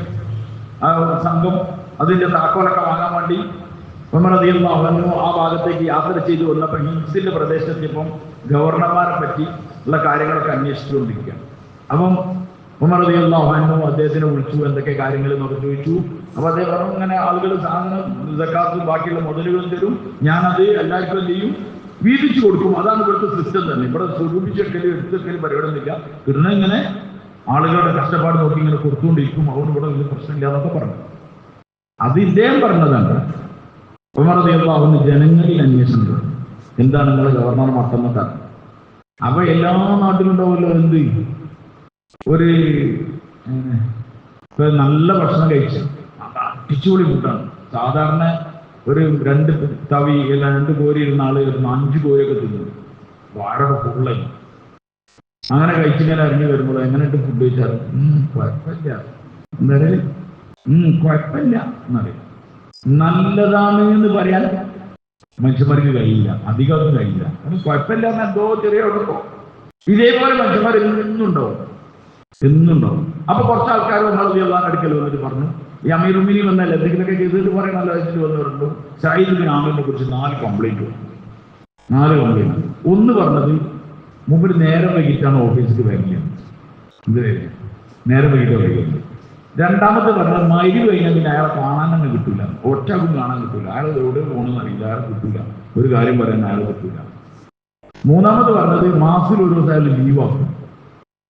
നാലാമത് പറഞ്ഞാൽ അയാളെ കുറ്റല്ല, ഇങ്ങനെ കുറ്റപ്പെടുത്തലിന്റെ രീതി എന്തില്ല, അയാളെ കുറ്റല്ല, എന്നാലും നമുക്കൊക്കെ ഒരു ഇടങ്ങാറാണ്. എന്താണെന്ന് വെച്ചാൽ ഇടയ്ക്കിടയ്ക്ക് അയാൾക്ക് ബോധക്കേടുണ്ടാവും, ബോധക്ഷയം. ഉമർ റളിയല്ലാഹു അൻഹു വലിയ ഫിറാസത്ത് നൽകിയാണ്. ഫിറാസത്ത് എന്ന് പറഞ്ഞാൽ എന്താ, ദീർഘദൃഷ്ടി, ദീർഘവീക്ഷണം, കാര്യങ്ങളെ കാലേക്കൂട്ടി കാണുക. അതിനാണ് ഫിറാസ് എന്നറിയത്. അത് ഉമർ റളിയല്ലാഹു അൻഹു ഉണ്ടായിരുന്നു. ഉലമാക്കൾ പറയുന്നത് മുഅ്മിന്റെ ആ ദീർഘദൃഷ്ടിയെ നിങ്ങൾ സൂക്ഷിച്ചോളി. ചില ആൾക്കാരൊക്കെ ചില വർത്താനം പറയും, അതൊക്കെ പിന്നെ കണ്ടാവും, കൊല്ലങ്ങൾ കഴിഞ്ഞാൽ അത് കറക്റ്റായിട്ട് ഇങ്ങനെ സംഭവിക്കുന്നുണ്ടാവും. അത് ആ ഫിറാസത്താണ് അള്ളാഹു കൊടുക്കുന്നത്. ഉമർ റളിയല്ലാഹു അൻഹു ആ ഫിറാസത്ത് ഉണ്ടായിരുന്നു. അതുകൊണ്ടാണ് ഉമർ റളിയല്ലാഹു അൻഹു പല കാര്യത്തിലും സഹാബാക്കൾ മനസ്സിലാക്കുന്ന പോലെ അല്ല ആരും മനസ്സിലാക്കല്. ഉമർ റളിയല്ലാഹു അൻഹു മനസ്സിലാക്കല്. കുറേ ഉമർ റളിയല്ലാഹു അൻഹു സംഭവങ്ങളുണ്ട്. ഒരു തോട്ടത്തിൽ അബൂ ഹുറൈറ റളിയല്ലാഹു അൻഹു നബി സല്ലല്ലാഹു അലൈഹി വസല്ലം ഒരു ഈത്തപ്പന തോട്ടത്തിൽ രണ്ടാളും ഇങ്ങനെ വർത്തമാനം പറഞ്ഞുകൊണ്ടിരിക്കുന്നു. അപ്പൊ നബി സല്ലല്ലാഹു അലൈഹി വസല്ലം അബൂ ഹുറൈറ പറഞ്ഞു, മൻ ഖാല ലാ ഇലാഹ ഇല്ലല്ലാഹ് ദഖലൽ ജന്ന. ആരെങ്കിലും ലാ ഇലാഹ ഇല്ലല്ലാഹ് പറഞ്ഞാൽ സ്വർഗ്ഗത്തിൽ പ്രവേശിക്കുന്നല്ല, പിന്നെ പ്രവേശിച്ചു. ആരാ പറഞ്ഞേ? റസൂലുള്ളാഹി തങ്ങൾ നേരിട്ട് പറയുന്നത്. അബൂ ഹുറൈറ ഭയങ്കര സന്തോഷമായി. കാരണം ജനങ്ങളോട് താൻ പറഞ്ഞെടുത്താൽ എന്താവും? ജനങ്ങളെല്ലാവരും ലാ ഇലാഹ ഇല്ലല്ലാഹ് പറയുന്ന എല്ലാവരും എന്താവും? സ്വർഗത്തിൽ പ്രവേശിക്കും. അബൂ ഹുറൈറ ഭയങ്കര ആവേശമായിട്ട് അബൂ ഹുറൈറ പറഞ്ഞു, ഇത് ഞാൻ ജനങ്ങളോട് എല്ലാവരോടും പറയാൻ വേണ്ടി പോവാണ്. പക്ഷെ ഇത് ഞാൻ ഒറ്റയടിക്ക് ഇങ്ങോട്ട് പോയി പറഞ്ഞാലൊന്നും ആൾക്കാർ വിശ്വസിക്കില്ല. കാരണം ഇത് ഇത്ര ഷോർട്ട് പരിപാടിയാണ്. എവിടെ പോവാനേ? സ്വർഗത്തിൽ ലാ ഇലാഹ ഇല്ലല്ലാഹ് പറഞ്ഞ സ്വർഗത്തിൽ പോകുന്നത്. അപ്പൊ നിബിധങ്ങൾ സാധനങ്ങൾ പറഞ്ഞു, എനിക്ക് എന്തെങ്കിലും ഒരു തെളിവാണ് ഞാൻ തങ്ങളെടുക്കുന്ന വരുന്നത് എന്ന്. അപ്പം നിബിധങ്ങൾ സാധനം തങ്ങളെ ചെരുപ്പ് കൊടുക്കും. ആ ചെരുപ്പ് കണ്ടാലും അറിയാം, സാഭാഗം കാര്യമല്ലോ. അങ്ങനെ ആ ചെരുപ്പ് കയറ്റി ഈ ഹദീസ് പറയാൻ വേണ്ടി അബൂ ഹുറൈറ റളിയല്ലാഹു അൻഹു തോട്ടത്തിൽ നിന്ന് ഇറങ്ങി ഇങ്ങനെ നടന്നിങ്ങനെ പോകുമ്പോൾ ഫസ്റ്റ് കണ്ട ആളാണ് ഈ ഫിറാസത്തിന്റെ ആൾ. ആര്? ഉമർ റളിയല്ലാഹു അൻഹു. അപ്പൊ നല്ല ആളെ കിട്ടിയത്. ഉമർ റളിയല്ലാഹു അൻഹു എവിടേക്കാ അബൂ ഹുറൈറ പോകുന്നത് ചോദിച്ചു. ഞാൻ ഇവിടുന്ന് നബിതങ്ങളുടെ സാധനങ്ങളുടെ കൂട്ടത്തിൽ തോട്ടത്തിലാണ്, അവിടുന്ന് വരികയാണ്. ഞാൻ തങ്ങളെ ചെരുപ്പുക, പിന്നെ നബിതങ്ങളുടെ സാധനം ഞങ്ങൾ എനിക്കിത് സാക്ഷി അയച്ചു തന്നതാണ്. എന്തിനെ പറഞ്ഞാല് മൻ ഖാല ലാ ഇലാഹ ഇല്ലല്ലാഹ് ദഖലൽ ജന്ന. അപ്പൊ ഉമർ റളിയല്ലാഹു അൻഹു അങ്ങോട്ട് പിടിച്ചു ഉന്തി നടക്കാൻ പറ്റുമായിരുന്നു. മനസ്സിലായില്ലേ? നടക്കാൻ പറ്റുമായിരുന്നു. അപ്പൊ സ്വാഭാവിക ചെരുപ്പൊക്കെ ഉള്ളതുകൊണ്ട് അബൂ ഹുറൈറ ചെറിയ ബലം പിടിച്ചിട്ടുണ്ടാവണം. കാരണം ഞാൻ അങ്ങനെ വരില്ല, വിധങ്ങൾ അയച്ചതല്ലേ. പിന്നെ അതിനേക്കാൾ വലിയൊരാള് എന്തോ ഉണ്ടാവാം. അള്ളാഹു എന്നാൽ ഉണ്ട് കുറച്ച് തള്ളു കുറച്ച് സ്ട്രോങ് ചെയ്യുന്നു. ഏതായാലും മുന്നേ ഉമർ റളിയല്ലാഹു അൻഹു അസലം ഉണ്ടാക്കാൻ പറ്റില്ല, അവിടെ പോകുന്നു. അവിടെ നിബിധങ്ങൾ നോക്കുമ്പോൾ അബൂ ഹുറൈറ റളിയല്ലാഹു അൻഹു ഉമർ ഇങ്ങനെ. അപ്പൊ തന്നെ നിബിധങ്ങൾ മനസ്സിലായിട്ടോ എന്തോ ഒരു സംഭവം ഉണ്ടായിട്ടുണ്ടാവുന്നു. അപ്പൊ വന്നപ്പോ പറഞ്ഞു, ഇതാണ് ഞാൻ നിബിധങ്ങളോട് ഉമർ റളിയല്ലാഹു അൻഹു പറഞ്ഞു. ഇതൊക്കെ ആൾക്കാരോട് കേട്ടാൽ പിന്നെ എല്ലാവരും ഇങ്ങനെ ലാ ഇലാഹ ഇല്ലല്ലാഹ് വിളിച്ച് എന്ത് ചെയ്യും? ആടിമടിക്കും. ഇത് അന്ന് പറയാൻ കേട്ടോ. പിന്നെ ഇന്നൊക്കെ ദിക്ർ കുറിച്ച് ഒരാൾ പോലെ ഇരിക്കുന്നുണ്ട് പറഞ്ഞാൽ അയാളൊന്നും തീർന്നിട്ട് കാര്യമില്ല. നിബിധങ്ങളൊന്നും പറയില്ല. എന്തിനാ ഞാനല്ല അയച്ചത്, എന്റെ ചെരുപ്പ് വേണ്ടിയില്ലേ, ഞാൻ ഇതിനേക്കാൾ വലിയ ഒന്നും നിബിധങ്ങളാണ്. രണ്ടാളും ചെയ്ത് ശരിയാണ്. ഒരാൾ കൂടി പറഞ്ഞു, ഒരാൾ വേണ്ടെന്ന് തന്നു. ബസ്സല അത് ഫിറാസത്താണ് ഉമർ റളിയല്ലാഹു അൻഹു. ഉമർ റളിയല്ലാഹു അൻഹു എന്തൊരു ആവശ്യം ഇങ്ങനെ വരുമ്പോണ്ട് ഒരു മൈതാനത്ത് യുദ്ധത്തിലുള്ളത് സാധനങ്ങളൊക്കെ തീർന്നിട്ടുണ്ട്, ഭക്ഷണമില്ല, ആളിങ്ങനെ എടങ്ങറായിട്ട് നിൽക്കുന്നുണ്ട്. വലിയ പ്രതിസന്ധിയാണത്. ഏത് മിലിറ്ററിക്ക് വിട്ടിട്ടാഞ്ഞാലേ. അങ്ങനെ നിൽക്കുമ്പോൾ സഹാബാക്കൾ നിബിധങ്ങൾ സാധനങ്ങൾ എടുക്കൽ വന്നിട്ട് പറഞ്ഞു, ഞങ്ങൾക്കൊന്നുമില്ല. ഒരു സഹാബി ഒന്നോ രണ്ടോ സഹാബാക്കൾ വന്നിട്ട് പറഞ്ഞു, ഞങ്ങൾ യാത്ര ചെയ്തു വന്ന ഒട്ടകങ്ങൾ അറുത്തിട്ട് അതിന് മാംസം ആദ്യം കൊടുക്കാം. ആ ഒട്ടകത്തിന് ഉടമക്ക് നാട്ടിലെത്തിട്ട് ഞങ്ങൾ പൈസ കൊടുത്തോളാം. നിബിധങ്ങൾ പറഞ്ഞു അറുത്തോടിയത്. ഉമർ റളിയല്ലാഹു അൻഹു ആയാലും ഒരുപാട് ആ ഒട്ടകത്തിന് അറക്കാനുള്ള പരിപാടിയുണ്ട്. ഉമർ ആട് പോയി ഇടപെട്ടു. ഉമർ റളിയല്ലാഹു അൻഹു പറഞ്ഞു, ഞങ്ങൾ നിബിധങ്ങളോട് ചോദിച്ചിട്ടാണ്, ആരോട് ചോദിച്ചിട്ടുള്ള വിളിയുണ്ടായിരുന്നു. കൊണ്ടുവന്നിട്ട് നിബിധങ്ങൾ എടുക്കലെന്ന് പറഞ്ഞു. അല്ലാഹുവിന്റെ റസൂൽ അറക്കാൻ പറ്റില്ല. അറച്ചാൽ നമ്മളെ വാഹനങ്ങൾ കുറയും, നമുക്ക് പോകാൻ കഴിയില്ല. തിന്നതിനേക്കാൾ വലിയ സംഗതിയാണ് എന്ത് ഇവിടുന്ന് പോവാന്നൊക്കെ പറഞ്ഞിട്ട് നിബിധങ്ങൾ ശാസ്ത്രം തങ്ങളോട് പറഞ്ഞ് അറക്കാൻ പറ്റില്ല എന്ന് പറഞ്ഞു. നിബിധങ്ങൾ ശാസ്ത്രം അറക്കേണ്ടത്. ഇതാണ് ഫിറാസ്. ഓരോ സംഗതിക്കും ഫിറാസ് ഭയങ്കരമായിരുന്നു. സ്ത്രീകൾ ഇങ്ങനെ മദീനയിലൂടെ ഇങ്ങനെ നടക്കണ കണ്ടു. ഉമർ റളിയല്ലാഹു അൻഹു പറഞ്ഞു, ഇവർക്കൊരു ഹിജാബ് തീർന്നെങ്കിൽ ആരെ ചിന്തിക്കാക്കെ. ഇവർക്കൊരു ഹിജാബ് മോട്ടിങ്ങനെ ഇടാൻ, ഇവരെ കാണാക്കാൻ വേണ്ടിയിട്ട് ഒരു ഹിജാബിന്റെ ആയത്തിറങ്ങിയെങ്കിൽ എത്ര നന്നായനെ ചിന്തിച്ചപ്പോഴത്തിനും ആയത്തിറങ്ങി. ആയത്തിറങ്ങി. ഈ ആയത്തിറങ്ങിയിട്ട് നമ്മൾ പറഞ്ഞു അങ്ങനൊന്നും ഇല്ലാന്ന് പറഞ്ഞിട്ട് ഇങ്ങനെ എടുക്കാം. എത്ര മത്സരയിൽ ഉമർ റളിയല്ലാഹു അൻഹു തന്നെ നടന്നു. ഒരാൾ കള്ളു കുടിക്കുക അതിലുള്ള ഹുക്കം എന്താണ് അലാഖറബു സലാത്ത് വാനത്തും സുക്കാറ, ലഹരി ബാധിച്ച് നിസ്കാരത്തിലേക്ക് വരരുത് എന്നാണ് അള്ളാഹുവിന്റെ കൽപ്പന ഉള്ളത്. അപ്പം നിസ്കാരം കഴിഞ്ഞാൽ എന്ത് ചെയ്യാം? ദയവായി അദ്ദേഹത്തെ അടിക്കാം. അപ്പൊ ചില ആൾക്കാരൊക്കെ എന്ത് ചെയ്ത് പറഞ്ഞാല് നിസ്കാരം കഴിഞ്ഞ് അടിക്കുന്നതിന് പകരം അങ്ങനെ പോയിട്ട് പിന്നെ നിസ്കാരത്തിന്റെ സമയത്തിന് തൊട്ടുമ്പോ എന്താ തിരക്കിലൊക്കെ പെട്ടാലും ഉണ്ടാവുമല്ലോ. അപ്പൊ ആ കൊടുക്കാനായിട്ട് വെള്ളം കുടിക്കുന്ന ആൾക്കാരുണ്ട്. ഇപ്പൊ എല്ലാവരും ചോദിക്കാൻ കൊടുക്കുമ്പോ വെള്ളം കുടിച്ചുകൊണ്ടിരിക്കുകയാണെങ്കിൽ കുടിച്ചു കഴിഞ്ഞിട്ട് വെച്ചാൽ വരെ കുപ്പിയുണ്ട്. അത്ര അറ്റത്ത് പോയി കുടിച്ചിനെന്താന്ന് പറഞ്ഞാല് ഏതോ പരിപാടി പെട്ടായിരിക്കാം, ഇത് ഉറങ്ങിപ്പോയതായിരിക്കാം. അതുകൊണ്ട് നമ്മളെല്ലാവരും ആളുകൾ ഇങ്ങനെ വെള്ളമടിച്ചിട്ട് ഒരാൾ നിസ്കാരത്തിൽ ഇമാം വന്നു നിസ്കരിക്കുമല്ലോ. നിസ്കാരത്തിൽ ഇമാം വന്നപ്പോൾ ഒരു കുളിയായി കാഫിനൊന്നും മതി. പിന്നെ ഒരു സ്റ്റോപ്പില്ലാതെ വന്നു.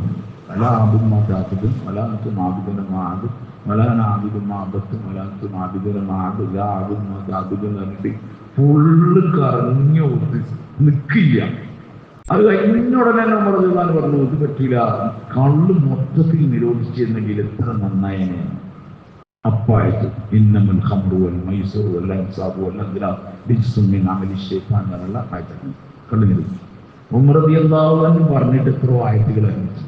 അത് അദ്ദേഹം ഫിറാഖാണ്.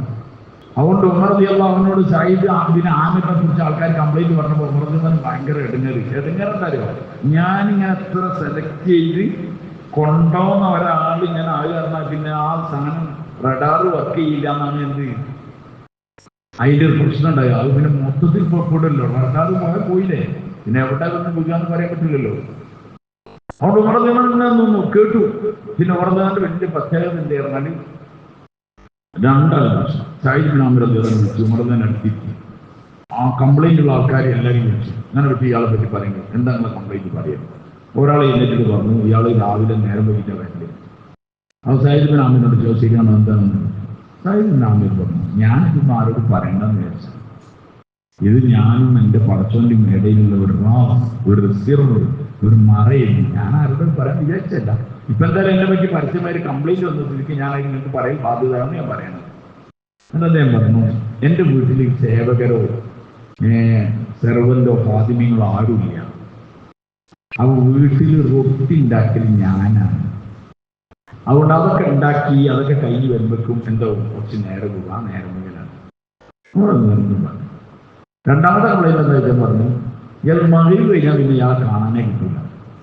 അപ്പോഴും അദ്ദേഹം പറഞ്ഞത് ഞാൻ പറയണ്ടെന്ന് വിചാരിച്ചാൽ എനിക്ക് പറയാൻ ഇഷ്ടമില്ല, പക്ഷെ കംപ്ലൈന്റ് ആയിട്ട് പറയുന്നത് ഞാൻ പകൽ സൃഷ്ടികൾക്ക് വേണ്ടിയിട്ട് രാത്രി സൃഷ്ടാവിന് വേണ്ടി ഞാൻ മാറ്റിവെച്ചതാണ്. മഗ്‌രിബ് മുതൽ സുബഹി വരെ ഞാൻ എൻ്റെ അല്ലാഹുവായിട്ടുള്ള എൻ്റെ ബന്ധത്തിലുള്ളതാണ്. മൂന്നാമതായി ചോദിച്ചു മാസത്തിലൊരിക്കലേ നിങ്ങൾ ഈ എടുക്കണം എന്താണ് പറഞ്ഞാൽ എനിക്കൊരു കട്ടിയുള്ള ഒരു വസ്ത്രമാണ് എൻ്റെ കയ്യിലുള്ളത്. അത് ഞാൻ രാവിലെ അലക്കിയല്ല, അത് ഉണങ്ങണമെങ്കിൽ വൈകുന്നേരമാവും. അപ്പൊ അതുകൊണ്ട് എനിക്ക് ജോലിക്ക് വരാൻ കഴിയില്ല. ആകെ ഒരു വസ്ത്രമേ ഉള്ളൂ. ഉമർ ഞാൻ വെച്ചു ഇടയ്ക്കിടയ്ക്ക് ബോധം ഇവിടെ നഷ്ടപ്പെടാറുണ്ടല്ലോ, ബോധക്ഷയം ഉണ്ടാവാറില്ല, എന്താണ് അതിന്റെ കാരണം ചോദിച്ചു. അപ്പൊ സയ്യിദ് ബിൻ ആമിർ റളിയല്ലാഹു അൻഹു പറഞ്ഞു ഖുബൈബ് റളിയല്ലാഹു അൻഹുവിനെ തൂക്കിലേറ്റാൻ വേണ്ടി മുശ്രിക്കുകൾ തൻകീമിന്റെ ഭാഗത്തേക്ക് കൊണ്ടുവന്ന് ഹറമിന്റെ വെളിയിൽ കൊണ്ടുവന്നിട്ട് തൂക്കി കഴുമരത്തിൽ ഇങ്ങനെ ഇതാക്കി അതിൽ അമ്പയ്യലും ആ തൂക്കിക്കൊല്ലുന്ന ആ സംഘത്തിൽ ഞാനും ഉണ്ടായിരുന്നു. അന്ന് ഖുബൈബ് റളിയല്ലാഹു അൻഹുവിനെ സഹായിക്കാൻ പറ്റില്ലല്ലോ. ഖുബൈബ് റളിയല്ലാഹു അൻഹു പെടഞ്ഞു മരിക്കുന്നത് ഞാൻ കണ്ട രംഗം അതായിരിക്കും. എനിക്ക് ഖുബൈബിനെ സഹായിക്കാൻ കഴിഞ്ഞില്ലല്ലോ, ഒരു സഹാബിയായിരുന്നല്ലോ. അന്നത്തെ മുസ്ലിം അല്ല, എന്നിട്ട് ഞാൻ ആ സംഘത്തിലായിപ്പോയല്ലോ എന്ന് ആലോചിക്കുമ്പോൾ എനിക്ക് ബോധം പോകുന്നു. ഉമർ റളിയല്ലാഹു അൻഹു പറഞ്ഞു എൻ്റെ ഫിറാസത്തിന് ഒരു കുഴപ്പവും സംഭവിപ്പിക്കാത്ത അല്ലാഹുവിനാണ് സർവസ്തുതി. ഇതൊരു ചെറുപ്പക്കാരനായ ഒരു സഹാബിയാണ്. നിങ്ങൾ ഈ സഹാബിനെ പറ്റി നമ്മളിലേക്കൊന്ന് ഇങ്ങനെ ചേർത്ത് വെച്ചു. പ്രാവുകൾ പാറിപ്പോകുന്നത് പോലെ ഹിസാബിന്റെ കാഠിന്യമില്ലാതെ പോകണമെന്ന് ഒരു ചെറുപ്പക്കാരനായ സഹാബി ആലോചിച്ചപ്പം അദ്ദേഹത്തിന്റെ ജീവിതത്തിലെടുത്ത നിലപാടാണ്. നിങ്ങൾ സഹാബാക്കളെ കണ്ടിട്ടില്ലെങ്കിൽ നമുക്ക് മനസ്സിലാവില്ല, സഹാബാക്കളെ വായിച്ചിട്ടില്ലെങ്കിൽ. അടുത്തൊരു സഹാബിയാണ് നബി സല്ലല്ലാഹു അലൈഹി വസല്ലം തങ്ങളോട് അങ്ങേയറ്റത്തെ രൂപസാദൃശ്യതയുള്ള നബി തങ്ങളാണ് ലോകത്തെ ഏറ്റവും ഭംഗിയുള്ള നമ്മൾ യൂസുഫ് നബി എന്ന് പറയും. നബി തങ്ങൾക്ക് അതുങ്ങൾ കഴിഞ്ഞിട്ടാണ് എല്ലാ സാധനവും. എല്ലാ നബിമാരും അതിന്റെ ഗുണങ്ങളില്ല. അല്ലാമ സുലൈമാൻ നബി റഹ്മത്തുള്ളാഹി അലൈഹി നബി സല്ലല്ലാഹു അലൈഹി വസല്ലം തങ്ങളെ കുറിച്ച് എഴുതുന്ന കൂട്ടത്തിൽ എഴുതിയിട്ടുണ്ട്, മുഴുവൻ നബിമാർക്കും ഓരോ സവിശേഷതകളുണ്ട്. ദാവൂദ് അലൈഹിസ്സലാം നല്ല ശബ്ദമാണ്, യൂസുഫ് അലൈഹിസ്സലാമിന് നല്ല സൗന്ദര്യമാണ്. അങ്ങനെ ഓരോ നബിമാർക്കും ഓരോ ഗുണങ്ങളുണ്ട്. ആ ഗുണങ്ങൾ മൊത്തം എടുത്തു, അതൊക്കെ ഒരു പുഷ്പത്തിന്റെ തണ്ടുകളും പുഷ്പമാണെന്ന് വിചാരിച്ചാൽ അത് മുഴുവൻ ചേർത്തിട്ട് ഒരുമിച്ച് കൂട്ടി കെട്ടുന്ന ബൊക്കയാണ് അല്ലാഹുവിന്റെ റസൂൽ സല്ലല്ലാഹു അലൈഹി വസല്ലം. ആയിഷ റളിയല്ലാഹു അൻഹ പറയുന്നത്, യൂസുഫ് നബിനെ കണ്ടിട്ട് കൈ വിരലുകൾ മുറിച്ച പെണ്ണുങ്ങൾ എന്റെ നൽകുന്ന സാധനങ്ങളെ കണ്ടിരുന്നെങ്കിൽ കൈ എന്നെ മുറിച്ചത്. സൗന്ദര്യമുള്ള ആളത് നബി സല്ലല്ലാഹു അലൈഹി വസല്ലം, അത്ര സൗന്ദര്യമുള്ള ആ നബി സാഹസം തങ്ങളുടെ പിതൃവ്യന്റെ ഉപ്പാന്റെ സഹോദരന്റെ മോനാണ് ആര്? Jafar bin Abi Talib. ദൂരത്ത് നിന്ന് നോക്കിയാൽ ഈ നബി സാഹസങ്ങളാണോ എന്ന് തോന്നുമായിട്ട് പോലും. അപ്പൊ ജാഫർ റളിയല്ലാഹു അൻഹു സൗന്ദര്യം എന്തായിരിക്കും? ജാഫർ റളിയല്ലാഹു അൻഹു ഇസ്ലാം സ്വീകരിച്ചു. അബൂ താലിബിന് 3 മക്കളുണ്ടായിരുന്നു. ഒന്ന് ജാഫർ ബിൻ അബീ താലിബ്, മറ്റൊന്ന് അഖീൽ ബിൻ അബീ താലിബ്, മറ്റൊന്ന് അലി ബിൻ അബീ താലിബ്. നബി സല്ലല്ലാഹു അലൈഹി വസല്ലം തങ്ങൾക്ക് നുബുവത്ത് കിട്ടുന്നതിന് മുമ്പ് തന്നെ നബി സല്ലല്ലാഹു അലൈഹി വസല്ലം മക്കയിലെ അവസ്ഥകളിൽ അവരുടെ കൂട്ടത്തിൽ ഇടപഴകണമായിരുന്നു. അല്ലാതെ ഞാൻ ഭയങ്കര സൂഫിയാണെന്ന് പറഞ്ഞിട്ട് മാറിക്കൊള്ളുന്നു, അവിടുത്തെ എല്ലാ കാര്യങ്ങളിലും ഇടപെടും. ആ കൂട്ടത്തിൽ അബൂ താലിബാണ് അന്ന് മക്ക. അബ്ദുൽ മുത്തലിബിന് ശേഷം പിന്നെ ആ ഉത്തരവാദിത്തം ഏറ്റെടുത്തത് അബൂ താലിബാണ്. അബൂ താലിബിന് ഭയങ്കര സാമ്പത്തിക പ്രസക്തി വന്നു. 3 കുട്ടികൾ പേരെയുണ്ട്. അപ്പൊ അബ്ബാസ് റളിയല്ലാഹു അൻഹു, അന്ന് അദ്ദേഹം മുസ്ലിം അല്ല, നബി തങ്ങൾക്ക് നുബുവത്ത് കിട്ടിയിട്ടില്ല. നബി സല്ലല്ലാഹു അലൈഹി വസല്ലം തങ്ങൾ അബ്ബാസ് എന്ന് പറഞ്ഞ പിതൃവ്യനോട്, ഉപ്പാന്റെ സഹോദരനോട് പറഞ്ഞു, ഇതാ നമ്മളെ മൂത്താപ്പ അബൂ താലിബിന് ഭയങ്കര സാമ്പത്തിക പ്രയോജനമുണ്ട്, അതുകൊണ്ട് നമ്മൾ എന്താ ചെയ്യാം എന്ന് നബി സാഹസങ്ങൾ ചോദിക്കണം. എന്നിട്ട് നബി സാഹസങ്ങൾ തന്നെ അതിന്റെ കാരണം പരിഹാരം പറയണം. ഒരാളെ ഞാൻ കൊണ്ടുപോയിക്കോളാം, ഒരാളെ ഞാൻ കൊണ്ടുപോയിക്കോളാം, ഒരാളെ നിങ്ങളും കൊണ്ടുപോയിക്കോളൂ, പിന്നെ ഒരാളെ ഉണ്ടാവുള്ളൂ. ആരടുത്ത്? അബൂ താലിബ് അഖീലാണ്. ഒരാളുണ്ട്, ഞാൻ അലീനെ ഞാൻ കൊണ്ടുപോയിക്കോളാം, പിന്നെ ജാഫർ റളിയല്ലാഹു അൻഹു അബ്ബാസ് റളിയല്ലാഹു അൻഹു. അതുകൊണ്ടാണ് നബി സാഹസങ്ങൾക്ക് നുബുവത്ത് കിട്ടിയപ്പോൾ കുട്ടികളിൽ ആദ്യം വിശ്വസിച്ച ആളാരാണ്? അതിന്റെ കാരണം നബി സാഹസങ്ങളുടെ കൂട്ടത്തിലുള്ളത് പെരയിലുള്ള കുട്ടികൾ. അബ്ബാസ് റളിയല്ലാഹുവിന്റെ കൂടെ ഉള്ള ആളായി ജാഫർ റളിയല്ലാഹു. അതുകൊണ്ട് അബ്ബാസ് റളിയല്ലാഹു തുടക്കത്തിലെ ഇസ്ലാമിനോട് ഭയങ്കര മഹബത്ത് വെച്ചുകൊണ്ടാണ്. ഒരു ഉപദ്രവം നബി സാഹസങ്ങൾ ചെയ്തിട്ടില്ല. അബൂ ലഹബിനെ പോലെ ബാക്കിയുള്ളവരെ പോലെ ഒന്നും ചെയ്തില്ല. നബി സല്ലല്ലാഹു അലൈഹി വസല്ലം കൂട്ടത്തിൽ നിൽക്കുകയാണ് ചെയ്തത്. താരീഖ് അബ്ബാസ് റളിയല്ലാഹുവിനെ കുറിച്ച് പറഞ്ഞത്, ഹിജ്റന്റെ മുന്നേ തന്നെ അബ്ബാസ് റളിയല്ലാഹുവിന്റെ ഹൃദയം കൊണ്ട് എന്തായിട്ടുണ്ട്? മുസ്ലിം ആയിട്ടുണ്ട്. പിന്നെ പരസ്യമായി പ്രഖ്യാപിച്ചിട്ടില്ല എന്ന് മാത്രം. അതുകൊണ്ട് അബ്ബാസ് റളിയല്ലാഹുവിന്റെ കൂട്ടത്തിലായിരുന്നു ആരുണ്ടായിരുന്നത്? ജാഫർ റളിയല്ലാഹു ഉണ്ടായിരുന്നത്. അതുകൊണ്ട് അദ്ദേഹമേ മുസ്ലിമായി. അദ്ദേഹം കല്യാണം കഴിച്ചത് അസ്മാ റളിയല്ലാഹു അൻഹ, അസ്മാ ബിൻത് ഉമൈസ് റളിയല്ലാഹു അൻഹ. അതുകൊണ്ട് മക്കയിൽ നബി സാഹസങ്ങളെ പോലുള്ള ആളെന്നല്ലേ, തങ്ങളെ അഞ്ചനാണ് ആര്? ജാഫർ റളിയല്ലാഹു. അതുകൊണ്ട് നബി സാഹസങ്ങൾ തങ്ങളെ ഉപദ്രവിക്കുന്ന കൂട്ടത്തിൽ കഠിനമായ ഉപദ്രവം ആർക്കും വന്നതിന്? ജാഫർ റളിയല്ലാഹു. അതുകൊണ്ട് ആദ്യമായി ഇസ്ലാമിന് വേണ്ടി സ്വന്തം ജനിച്ച അഭിമാനിയായ ഖുറൈശിയായ ജാഫർ റളിയല്ലാഹു നാടുവിടുകയാണ്. നാടുവിടുന്ന പറഞ്ഞ ചെറിയ കാര്യങ്ങളല്ലേ വൈ, ദീനിന് വേണ്ടി, അല്ലാതെ വേറെ ഒന്നും വേണ്ടിയിട്ടല്ല. നാട്ടിലെ സെറ്റപ്പ് ആൾക്കാരാണ് നാട് വിട്ടോണ്. ഇന്നത്തെ കാലത്ത് പോണവരില്ല. അബ്സീനിയയിലേക്ക് പോവാറുണ്ടാല് അല്ലാഹു അക്ബർ. നമ്മളിങ്ങനെ അബ്സീനിയ എന്ന് കേട്ട അവിടെ അടുത്തുള്ള സ്ഥലമാണ്. അബ്സീനിയക്ക് അന്നുള്ള റൂട്ട് ഏതാണ് പറഞ്ഞാല് മക്ക, ജിദ്ദ, അങ്ങനെ പോയി ജിസാൻ, ആ റൂട്ട് ഇങ്ങനെ പോയിട്ട് യമന്റെ ജിബൂത്തി കടലിടുക്ക് കടന്നിട്ട് അവിടെ ഇങ്ങനെ ചെറിയ കടലെടുക്കാണ്. അത് കടന്നിട്ട് അപ്പുറത്തെത്തിയാലാണ് അക്ഷയിലെത്തുക. അന്ന് പോണം. ഇന്നെ ജിസാൻ എത്ര ഉണ്ട്? 700 കിലോമീറ്റർ ഉണ്ട്. ജിസാൻ 700 കിലോമീറ്റർ ആണോ? 4 വീലർ വണ്ടിയിട്ട് പോയാൽ തന്നെ ഇരിക്കുവാണ്. അന്ന് ഈ വെയിലും കൊണ്ടിട്ട് ഈ പൊടിയും കാറ്റും ഒക്കെ ആയിട്ട് ഒരു ഭാര്യയും കൊണ്ട് കുറച്ച് സാധനമായിട്ട് പേടിച്ചിട്ട് പോവുകയാണ്. അല്ലാണ്ട് സ്വതന്ത്രമായി ഫോണായിക്കോട്ടെ സർവത്തൊക്കെ കുടിച്ചിട്ട് പോകുന്നില്ല. അങ്ങനെ ഹിജ്റയിൽ പോയി. ഹിജ്റകൾ ഞാൻ ജിസാനിൽ പോയപ്പോഴാണ് എനിക്ക് ഹിജ്റന്റെ ആഴം കിട്ടിയത്. 4 വീലർ വണ്ടിയിൽ, സെറ്റപ്പ് വണ്ടിയിൽ ഫുള്ള് വണ്ടി നട്ട് തിന്നാൻ, ഫോണായിട്ട് തിന്നലൊക്കെ കഴിഞ്ഞ് എത്തുമ്പോൾ തന്നെ നമ്മൾ സൈഡായി അന്ന് ഞാൻ ആലോചിച്ചിട്ടുണ്ട് ആ വരവ് എങ്ങനെ ജാഫർ അള്ളാഹ്ക്ക് വേണ്ടിയിട്ട് പോവാണ് ഭാര്യനെ കൂട്ടി അബ്സീനിയയിൽ കഴിഞ്ഞു. പിന്നെ ജാഫർ അള്ളാഹ് വരുന്നത് എവിടുക്കാണ് ഖൈബറിലേക്കാണ്. എവിടേക്ക് പോയി? ഖൈബറിലേക്ക്. ബദർ കഴിഞ്ഞ് ഉഹദ് കഴിഞ്ഞ് ബാക്കിയൊക്കെ കഴിഞ്ഞ് ഖൈബർ അവിടുക്ക വരുന്നേ. അപ്പൊ അതുവരെ അബ്സീനിയയിലാണ് നാട് വിട്ട് താമസിക്കണം. അങ്ങനെ ഖൈബറിൽ ജാഫർ റളിയല്ലാഹു വന്നു. ജാഫർ റളിയല്ലാഹു വന്നപ്പോൾ അങ്ങനെ ഖൈബർ യുദ്ധം കീഴടങ്ങി വിജയിച്ചു. അതിന്റെ സന്തോഷത്തിൽ നിൽക്കുമ്പോൾ ഒരു ഭാഗത്ത് പൊടിപടലങ്ങൾ ഇങ്ങനെ ആയിട്ട് ഇങ്ങനെ വരുന്നുണ്ട്. അപ്പോൾ നിബിധങ്ങൾ രാജ്യങ്ങളിൽ വേറെ ഏതോ ശത്രുക്കൾ വരികയെന്ന് വിചാരിച്ചിട്ട് അടങ്ങുന്ന കുറച്ചേരം വെയിറ്റ് ചെയ്യാണ്.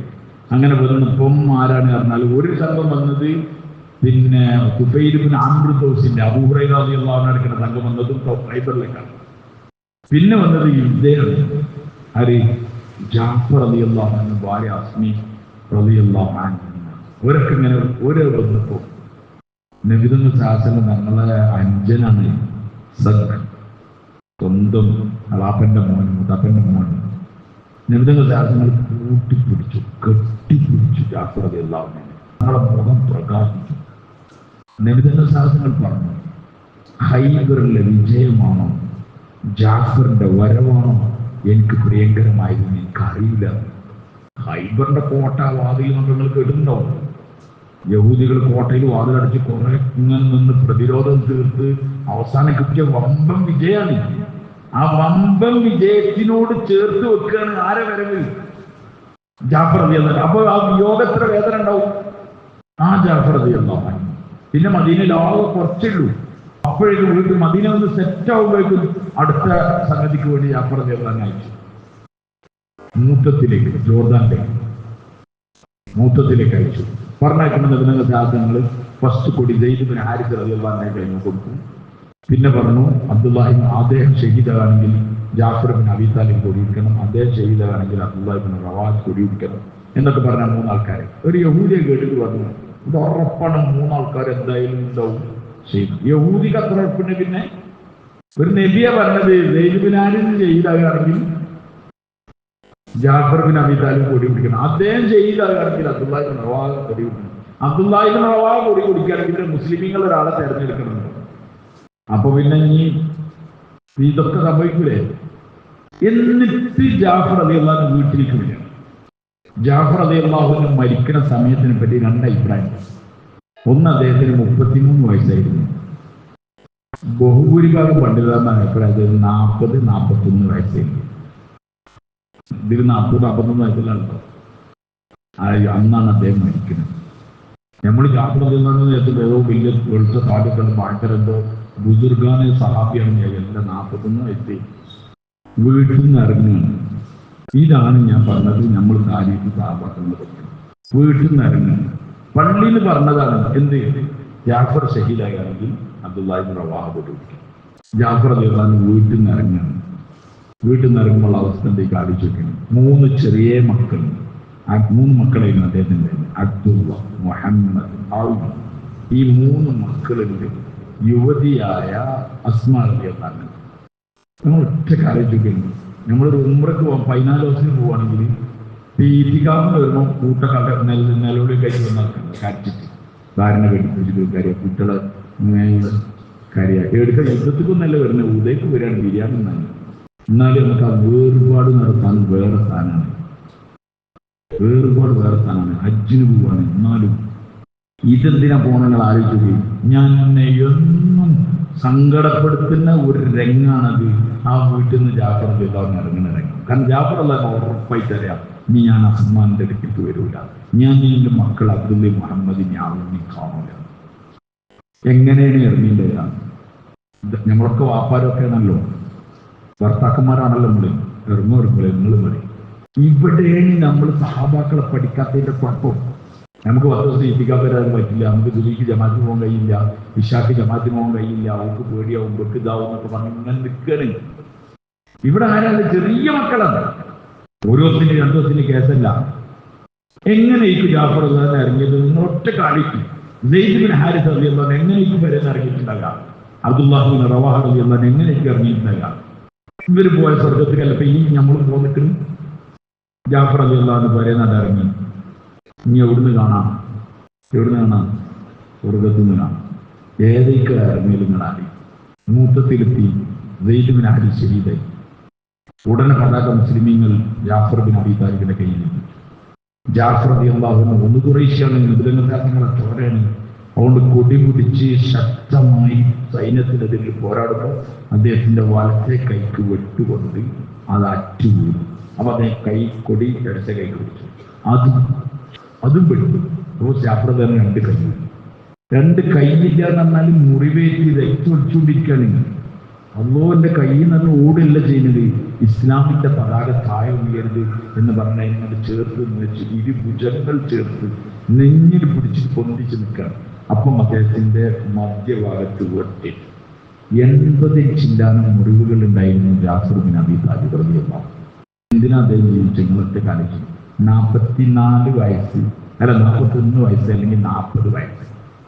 ഒരു വലിയ ജീവിതം തീർന്നിട്ട് പോവാണ്. ഒരു വലിയ ജീവിതത്തിനാണ് 40 കൊല്ലം തന്നത്. അതിൻ്റെ ഇടയിലാണ് ഈ സ്വർഗ്ഗക്കോർ നേടിയെടുക്കുന്നത്. മൂത്തത്തിന്റെ വിവരങ്ങളായിട്ട് വന്നു. ഷഹീദായ കാലം ഏതായാലും അറിയല്ലോ. മൂത്തത്തിൽ ആൾക്കാർ വരുന്നുണ്ട് എന്ന് പറഞ്ഞപ്പോൾ വീട്ടിൽ ഭയങ്കര സന്തോഷം. ഹജ്ജിന് കഴിഞ്ഞ് വരുന്ന ആളമായിട്ടുണ്ടാവും. സ്വാഭാവികം നമ്മളൊക്കെ വരുന്ന വരുമ്പോൾ ഇതിക്കാ വലിയ വരുന്നുണ്ട്, കാരണം കുട്ടികൾ ഭയങ്കര സന്തോഷിക്കും. ഇതേപോലെ സന്തോഷിച്ച് കുട്ടികൾ നിൽക്കുകയാണ്. അസ്മാ റളിയല്ലാഹു അൻഹ മാവ് കുഴച്ചിട്ട് ഭക്ഷണം ഉണ്ടാക്കുകയാണ്. അപ്പോഴാണ് നബി സല്ലല്ലാഹു അലൈഹി വസല്ലം വീട്ടിലേക്ക് വന്നത്.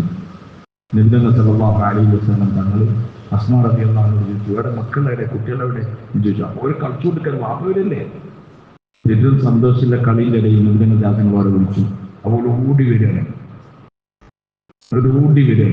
ഒരു അറബി താരീഖിൽ ഒരു സംഭവം ഇങ്ങനെ എഴുതിയിട്ടുണ്ട്. ഇങ്ങനെ കണ്ണുകൊണ്ട് കാണുന്നത് ആ എഴുത്തുകാരൻ, ആ മുഅല്ലിഖ്, അയാൾ എഴുതിയിട്ടുണ്ട്. ഓരോ കുട്ടിയും ഓടുന്നത് ഞാൻ ആദ്യം അല്ലാഹുവിന്റെ റസൂലിന്റെ സ്വല്ലല്ലാഹു അലൈഹി വസല്ലം എത്തണം എന്ന് വിചാരിച്ചു. കളിന്റെ ഇടയിൽ ഓടി വരികയാണ്. നബി ദാസങ്ങൾ അവിടെ ഇരുന്നു. എന്നിട്ട് ഇങ്ങനെ ഓടി വരുന്ന കുട്ടികളെ ഇങ്ങനെ പിടിച്ചു. 3 കുട്ടികളാണ്, അബ്ദുള്ള, മുഹമ്മദ്, അവൻ തന്നെ. 3 ആളിൽ ചേർത്ത് ഞങ്ങളിങ്ങനെ പിടിച്ചു. ആ കുട്ടികൾ നബി ദാസൻ ഞങ്ങളോട് ചോദിച്ചു, മാദാ ഫഅല ബി അബി യാ റസൂലല്ലാഹ്, ഞങ്ങളെ വാപ്പയുടെ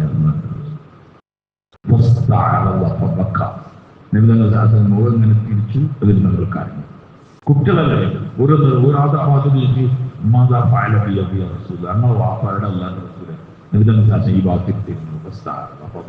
ഞങ്ങൾ കാര്യങ്ങൾ അസ്മാ റളിയല്ലാഹു അൻഹ പറഞ്ഞ ബന്ധുദാസങ്ങൾ വന്ന് ചോദിച്ചപ്പോൾ തന്നെ എന്റെ മനസ്സിനുള്ളിൽ ഉണ്ടായിട്ടുണ്ട്, ജാഫർ ഷഹീദായി പോയിട്ടുണ്ടാവോ. പക്ഷേ ഷഹീദായി എന്ന് കേൾക്കാൻ എനിക്ക് കഴിയാത്തതുകൊണ്ട് ഞാൻ ജാഫറിന്റെ അവസ്ഥ എന്താന്ന് ആരോട് ചോദിച്ചില്ല, നബി ദാസനോട് ചോദിച്ചില്ല എന്ന് അസ്മാ റളിയല്ലാഹു അൻഹ പറയുന്നു. ആ വരവ് കണ്ടപ്പോൾ തോന്നിയത് എന്തോ സംഭവിച്ചിട്ട് സമാധാനിപ്പിക്കാൻ വരികയാണെന്ന് മനസ്സിലായി. പക്ഷെ അത് തങ്ങളുടെ ആ നാവിന്ന് അത് ഷഹീദായി എന്ന് കേൾക്കാനുള്ള പ്രാണില്ല ആർക്ക്. ഓരോന്ന് ഇരുമ്പോണ്ടുണ്ടാക്കിയ മനുഷ്യന്മാരല്ല. അവരൊക്കെ നമ്മളൊക്കെ ഉണ്ടാക്കിയതുപോലെ മജ്ജയും മാംസവും കരളും ഹൃദയവും ചിന്തയും വികാരവും വിചാരക്കുള്ള പ്രാണും കൊണ്ടാണ് ഇവർ. നിബിധങ്ങൾ ആ കുട്ടികളോട് പറഞ്ഞു, മക്കളെ, ഇന്ന് മുതൽ നിങ്ങളൊപ്പ അള്ളാന്റെ റസൂലായ ഞാനാണ്. തങ്ങളെ മക്കളെ ചേർത്ത് പിടിച്ചു. അള്ളാഹുവിന്റെ റസൂലായ ഞാനാണ് നിങ്ങളെ വാപ്പ. ഇത് പറഞ്ഞു കേട്ടിട്ട് അസ്മാ റളിയല്ലാഹു അൻഹ ബോധം കെട്ടു മാവ് വെച്ചുകൊണ്ടിരിക്കുന്നത്. ഒരു ബോധത്തിൽ വന്നു. നബിതങ്ങൾ ശാസനങ്ങൾ സമാധാനാക്കി, നിങ്ങൾക്ക് നിങ്ങളപ്പനെ കാണണം, നിങ്ങൾക്ക് എന്റെ ഭർത്താവിനെ കാണണം. ഭർത്താവ് സ്വർഗത്തിലെ പച്ചക്കിളികളെ കൂട്ടത്തിൽ പാറുന്നുണ്ട്. ജാഫർ തയ്യാറാണ്, പറക്കണ ജാഫർ നിങ്ങൾക്ക് കാണണമെന്ന് ചോദിച്ചു. അസ്മാ റളിയല്ലാഹു അൻഹ പറഞ്ഞു, കാണണ്ട അള്ളാഹുവിന്റെ റസൂൽ, അള്ളാഹുവിന്റെ റസൂൽ പറഞ്ഞാൽ മതി. ഒരു പക്ഷേ എന്റെ കണ്ണ് കളവാക്കിയേക്കാം, അങ്ങയുടെ നാവ് കളവാവൂലല്ലോ എന്ന് പറഞ്ഞു. ഒരു കുടുംബം ഒരു കുടുക്കം. അതെ ഇന്നലെ പറഞ്ഞത്, കൈകൾ നിന്ന് രക്തം കസ്തൂരിയുടെ വാസനയായിട്ട് ഇരു കരങ്ങളില്ലാതെ ഇങ്ങനെ വരുന്നുണ്ടാവും. ആര്? ജാഫർ നാളെ അശ്രയി. അവിടെ ഞാനും വളർന്ന കാണിക്കാൻ ഒറ്റ കാര്യം.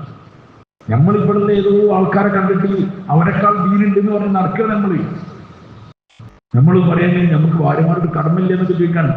ഭാര്യമാരുള്ള കടമ പഠിപ്പിക്കാൻ ജാഫർ റളിയല്ലാഹു അൻഹു ഭാര്യനോട് കടമല്ലേ? കടമ നമ്മൾ അവരെന്നാ പഠിക്കേണ്ടത്. സഈദ് ബിൻ ആമിറിന് എന്താ ഭാര്യനോട് കടമല്ലേ? നിങ്ങളെന്താ സഈദ് ബിൻ ആമിർ റളിയല്ലാഹുവിനെ കുറിച്ച് പറഞ്ഞാൽ ഭാര്യനോട് കടമ പൂർത്തിയാക്കാക്കാളെന്നാ പറഞ്ഞ്? നമ്മൾ മനസ്സിലാക്കിയ കടമ എവിടുന്നോ പഠിച്ചതാണ്. ഏതോ ജൂതന്റെയോ നസ്രാണിന്റെയോ മജൂസിന്റെയോ മുസ്ലിക്കിന്റെ ഒക്കെ നാൾ വഴികൾ പഠിച്ചിട്ടാണ് നമ്മൾ കടമ പറയുന്നത്. നമുക്ക് അള്ളാഹുവിനോട് റസൂലിനോട് കടമല്ലേ എന്ന് ആരും ചോദിക്കില്ല. അള്ളാഹുവിന്റെ ദീനിനോട് കടമല്ലേ നമുക്ക്? മൂത്തത്തിൽ ജോർദാനിൽ അബ്ദുല്ലാഹി ഇബ്നു ഹാരിസ് റളിയല്ലാഹു അൻഹു ജാഫർ റളിയല്ലാഹുവിന്റെ ഖബറുകൾ അടുത്തിട്ട് അവിടെ ഈ താരീഖ് ഇങ്ങനെ നന്നായി എഴുതി വെച്ചിട്ടുണ്ട്. അറബിയിൽ ആ താരീഖ് നന്നായിട്ട് എഴുതി വെച്ചിട്ടുണ്ട്. അത് വായിച്ചാൽ ആ ഖബർ ഇങ്ങനെ കാണുമ്പോൾ ഹൃദയം പൊട്ടി. ഖബർ ഇങ്ങനെ ശരിക്കും കാണാം. ഈ സാഹിബ് ഹാദൽ ഖബർ, ഈ ഖബറിലുണ്ടാകുന്ന ഈ ജാഫർ റളിയല്ലാഹു അൻഹു, നമ്മൾ ജാഫർ റളിയല്ലാഹു അൻഹു നിങ്ങൾക്ക് എന്താ കൊടുക്കാൻ പറ്റും?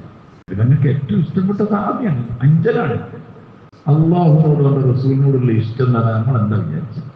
നമ്മൾ ഇഷ്ടം വിചാരിച്ചത് എന്താണ്? എന്തെങ്കിലും പരിപാടിയൊക്കെ നടത്തുക, എന്തെങ്കിലും ഒരു ക്ഷീരനൊക്കെ ഉണ്ടാക്കുക, നിബിധങ്ങൾ ശാസ്ത്രങ്ങളെ എന്തെങ്കിലുമൊക്കെ പരിപാടി പോകുന്ന കുട്ടിയൊക്കെ കുറച്ച് മുട്ടായി കൊടുക്കുക, അതൊക്കെ ആയാലും ആരോടുള്ള സ്നേഹമായി നിബിധങ്ങൾ ശാസ്ത്രങ്ങളുടെ സ്നേഹം നമുക്ക് സ്വർഗത്തിൽ പോകാനാണ് നമ്മൾ വിചാരിക്കുന്നത്. സ്നേഹം എന്ന് പറഞ്ഞാൽ ഇതാണ്. അസ്മാറതിയാണ് ചെറുപ്പം ഇദ്ദേഹത്തിന് 40 വയസ്സ് അല്ലെങ്കിൽ അസ്മാറതിന്റെ വയസ്സ് എത്രയും നിങ്ങളായിരിക്കും. പിന്നീട് അസ്മാ റളിയല്ലാഹു അൻഹു അതിൽ അബൂബക്കർ റളിയല്ലാഹു കല്യാണം കഴിച്ചു.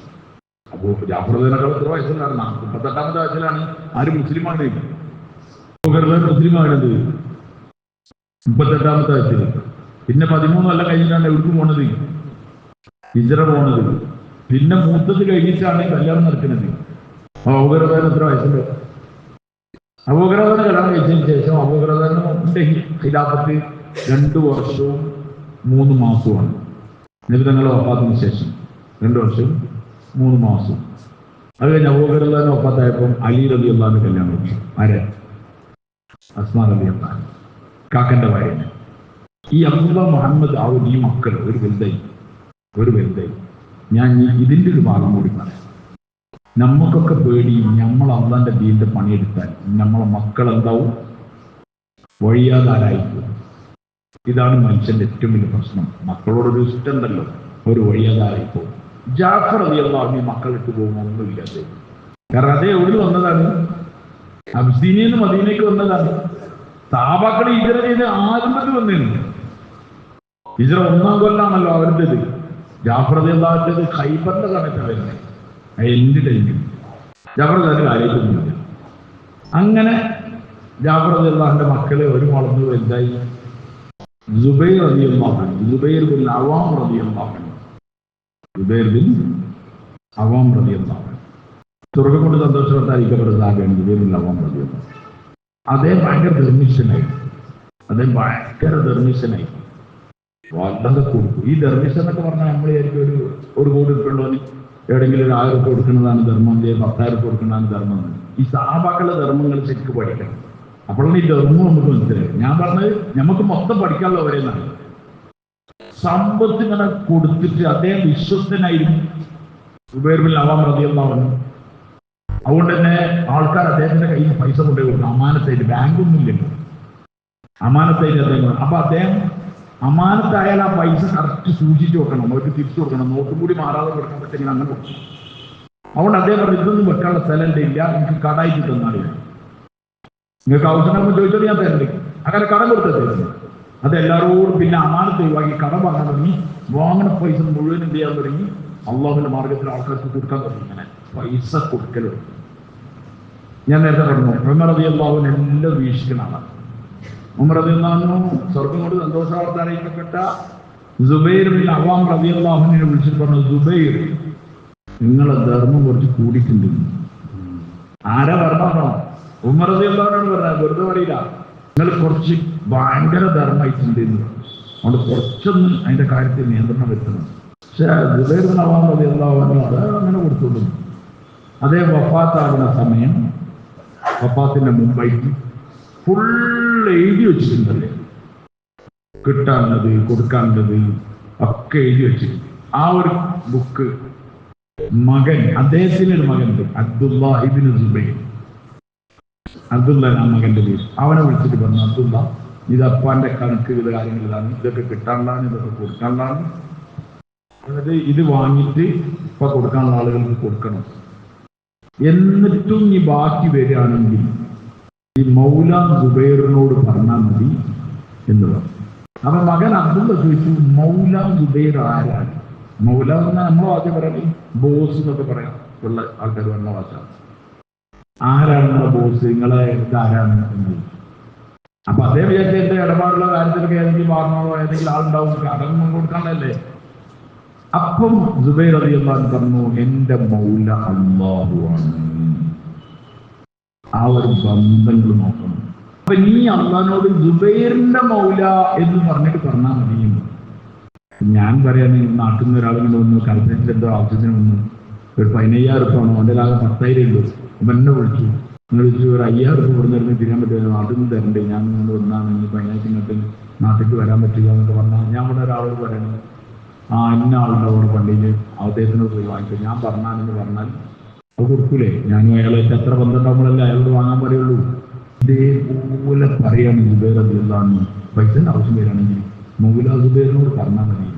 നിന്റെ അത്ര അടുത്ത ആളാണ് ആര് വഴി അല്ലാഹു. ഇതൊക്കെ പറയാൻ കഴിയണമെങ്കിൽ ആ ഹൃദയത്തിന്റെ ബന്ധു ഈമാൻ എത്ര കടുപ്പുണ്ടാവും നിങ്ങൾ ആലോചിക്കും.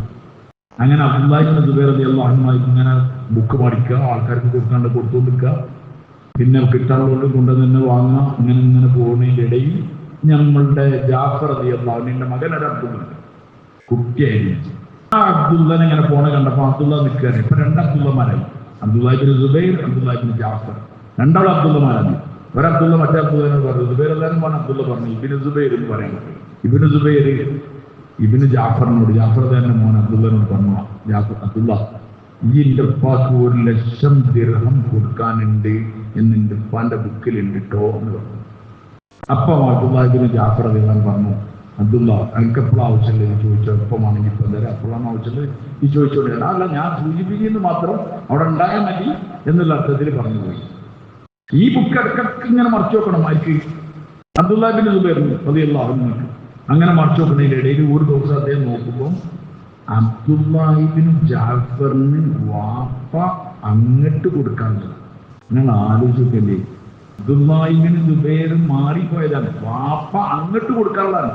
നമ്മളൊക്കെ ആണെങ്കിൽ എന്തേക്കും പറയില്ലേ, നിങ്ങൾക്കറിയില്ലേ, പൈസ തരുക പറഞ്ഞൊക്കെ ഇനി ഞാൻ അനക്ക് അങ്ങോട്ട് തരണല്ലേ, വാപ്പന്റെ അതേ മോനാണല്ലോ പോയി ചാവൊന്നും പറയില്ല. എന്താ പറഞ്ഞറിയോ, അനക്കെപ്പോഴും ആവശ്യമില്ല വാങ്ങിക്കോ. പിന്നെ കണ്ടോ പറഞ്ഞു, അബ്ദുള്ള മാറിപ്പോയതാണ് കേട്ടോ, ഇങ്ങനെയാണ് വാപ്പ അങ്ങോട്ട്. ഇതൊക്കെ അബ്ദുല്ലാഹി ഇബ്നു ജാഫറിന് അറിയാം നിങ്ങൾക്ക് തരാനുള്ളതാണ്. അല്ല ഇനിയും ചോദിക്കാൻ കൊടുക്കാൻ റെഡിയാണ് ആര് അപ്പൊ അവർക്ക് പൈസന്റെ അവസ്ഥ എന്താ നിങ്ങൾക്ക് മനസ്സിലായില്ലേ? ജാഫർ റളിയല്ലാഹു പോകും ചെറിയ കുട്ടികളാണ്. അല്ലാഹു തആല ഓർക്ക് അവസ്ഥ കൊടുത്തത് എത്രയായി എന്നാൽ 1,00,000 ദീനാറും 1 ദിർഹമും എന്തല്ല ഒരു പ്രശ്നമല്ല. അത് അവർ നീ അങ്ങോട്ട് ആ സാരില്ല, ഞാൻ എൻ്റെ വാപ്പക്ക് പൊരുത്തപ്പെട്ടു. ഇവിടെ 1 ദിർഹം പൊരുത്തപ്പെട്ടിരിക്കില്ല, 1,00,000 ദിർഹം പൊരുത്തപ്പെട്ടിരിക്കുക. അപ്പോൾ ഈ വാപ്പന്റെ സ്ട്രോങ് ആണ്. എൻ്റെ വാപ്പക്ക് വേണ്ടി ഞങ്ങൾ പൊരുത്തപ്പെട്ടിരുന്ന, ഞാൻ ഇന്ന യുദ്ധത്തിൽ വാപ്പ വെച്ചിട്ട് തരിശുഭൂമിയുടെ അതാക്കി ഞാൻ പകരം തരാറ്. അങ്ങനെയാണ് ഞാൻ ആയിക്കോട്ടെ തന്നെ. അങ്ങനെ അബ്ദുല്ലാഹി ഇബ്നു ജാഫർ റളിയല്ലാഹു അൻഹു അദ്ദേഹത്തിന്റെ ഖാദിനും അതുകൂടെയുള്ള അദ്ദേഹത്തിന്റെ ആളും കൊണ്ട് ആ തരിശുഭൂമിയിൽ പോയി. അവിടെ നോക്കിയപ്പോൾ അവിടെ വെള്ളമില്ല. അപ്പം കൂടെ വന്ന ഖാദിമിനോട്, അടിമനോട് ജാഫർ റളിയല്ലാഹു അൻഹു പറഞ്ഞു, ഈ കുറച്ച് വെള്ളം കൊണ്ടാണ്. അങ്ങനെ അതേ തോട്ടത്തിലൂടെ പോയി കുറച്ച് വെള്ളം കൊണ്ടുവന്ന് ഉളു എടുക്കാനും അദ്ദേഹം ഉളു എടുത്തു.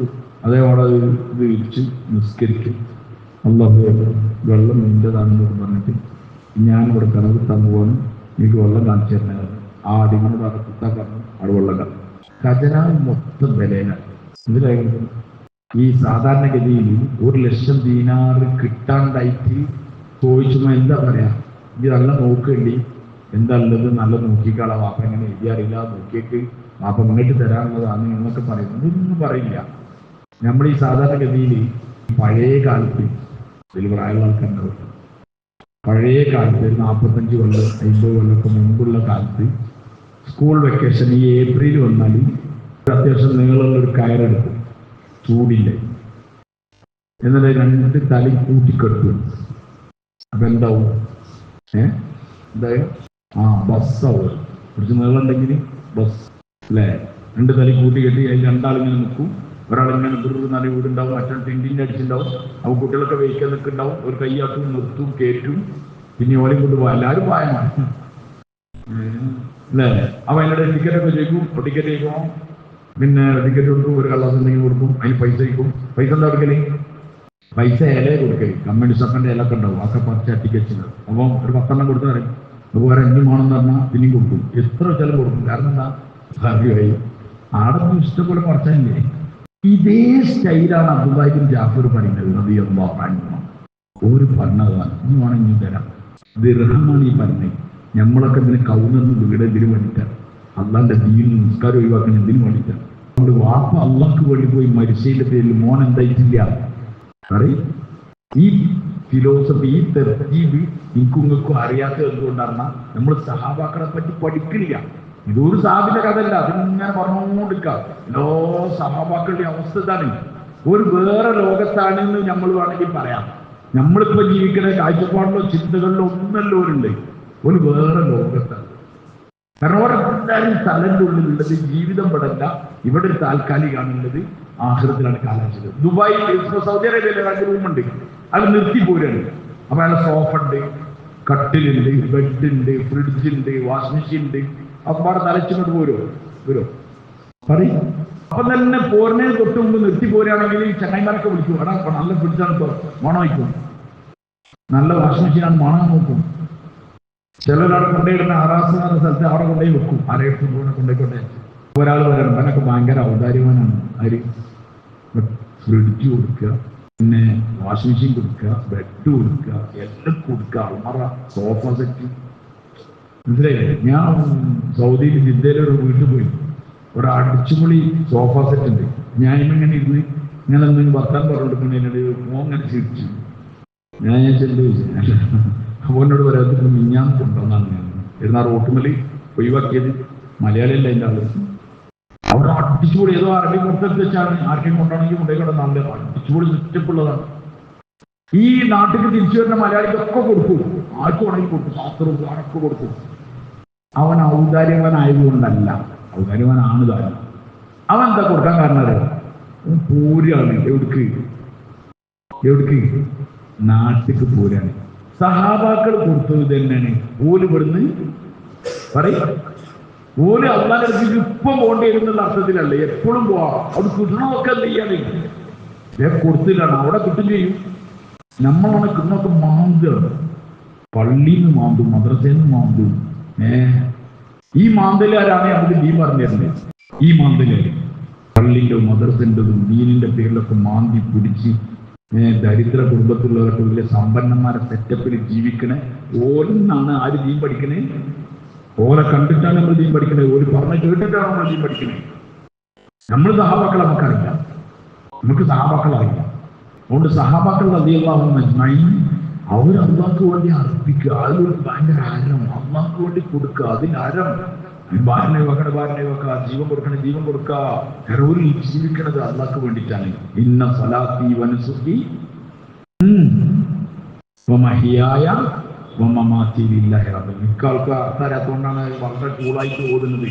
ഇന്ന സ്വലാത്തി, എൻ്റെ നിസ്കാരങ്ങൾ, വമഹിയായ, ഇന്ന സ്വലാത്തി വനുസുഖി, എൻ്റെ സൽക്കർമ്മങ്ങൾ, വമഹിയായ, എൻ്റെ ജീവിതം, വമമാതി, എൻ്റെ മരണം, ലില്ലാഹി റബ്ബിൽ ആലമീൻ, സർവ്വലോക രക്ഷിതാവായ അള്ളാഹ്ക്കല്ല. ഞാൻ ജീവിക്കണം അള്ളാഹ്ക്ക് വേണ്ടിയിട്ടാണ്, ഞാൻ മരിക്കുന്നത് ആർക്ക് വേണ്ടിയിട്ടാണ്? അള്ളാഹ് അള്ളാഹിന്റെ റസൂലിന് വേണ്ടിയിട്ടാണ്. ഇത് പറഞ്ഞ് നമ്മൾ സത്യസന്ധന്മാരാണെങ്കിൽ നമ്മളെ അവസ്ഥ എന്തെങ്കിലും നമ്മൾ സഹാബാക്കളെ ജീവിച്ച് നമുക്ക് കാണിച്ചു. ഓരോ സഹാബിനെ എടുത്തു നോക്കി നമുക്ക് ഇങ്ങനെ മനസ്സിലാവും, വേറിട്ട് ഇങ്ങനെ മനസ്സിലാവും. എല്ലാ സഹാബാക്കളും ഒരു സമ്പത്ത് ഒഴിവാക്കുന്ന പ്രശ്നമില്ല, ദുനിയാവിന്റെ സുഖങ്ങൾ ഒഴിവാക്കുന്ന പ്രശ്നമില്ല, ഒരു അള്ളാഹുവിന്റെ മാർഗത്തിൽ പോയി യാത്ര ചെയ്യാൻ അതൊരിക്കലും പ്രശ്നമില്ല.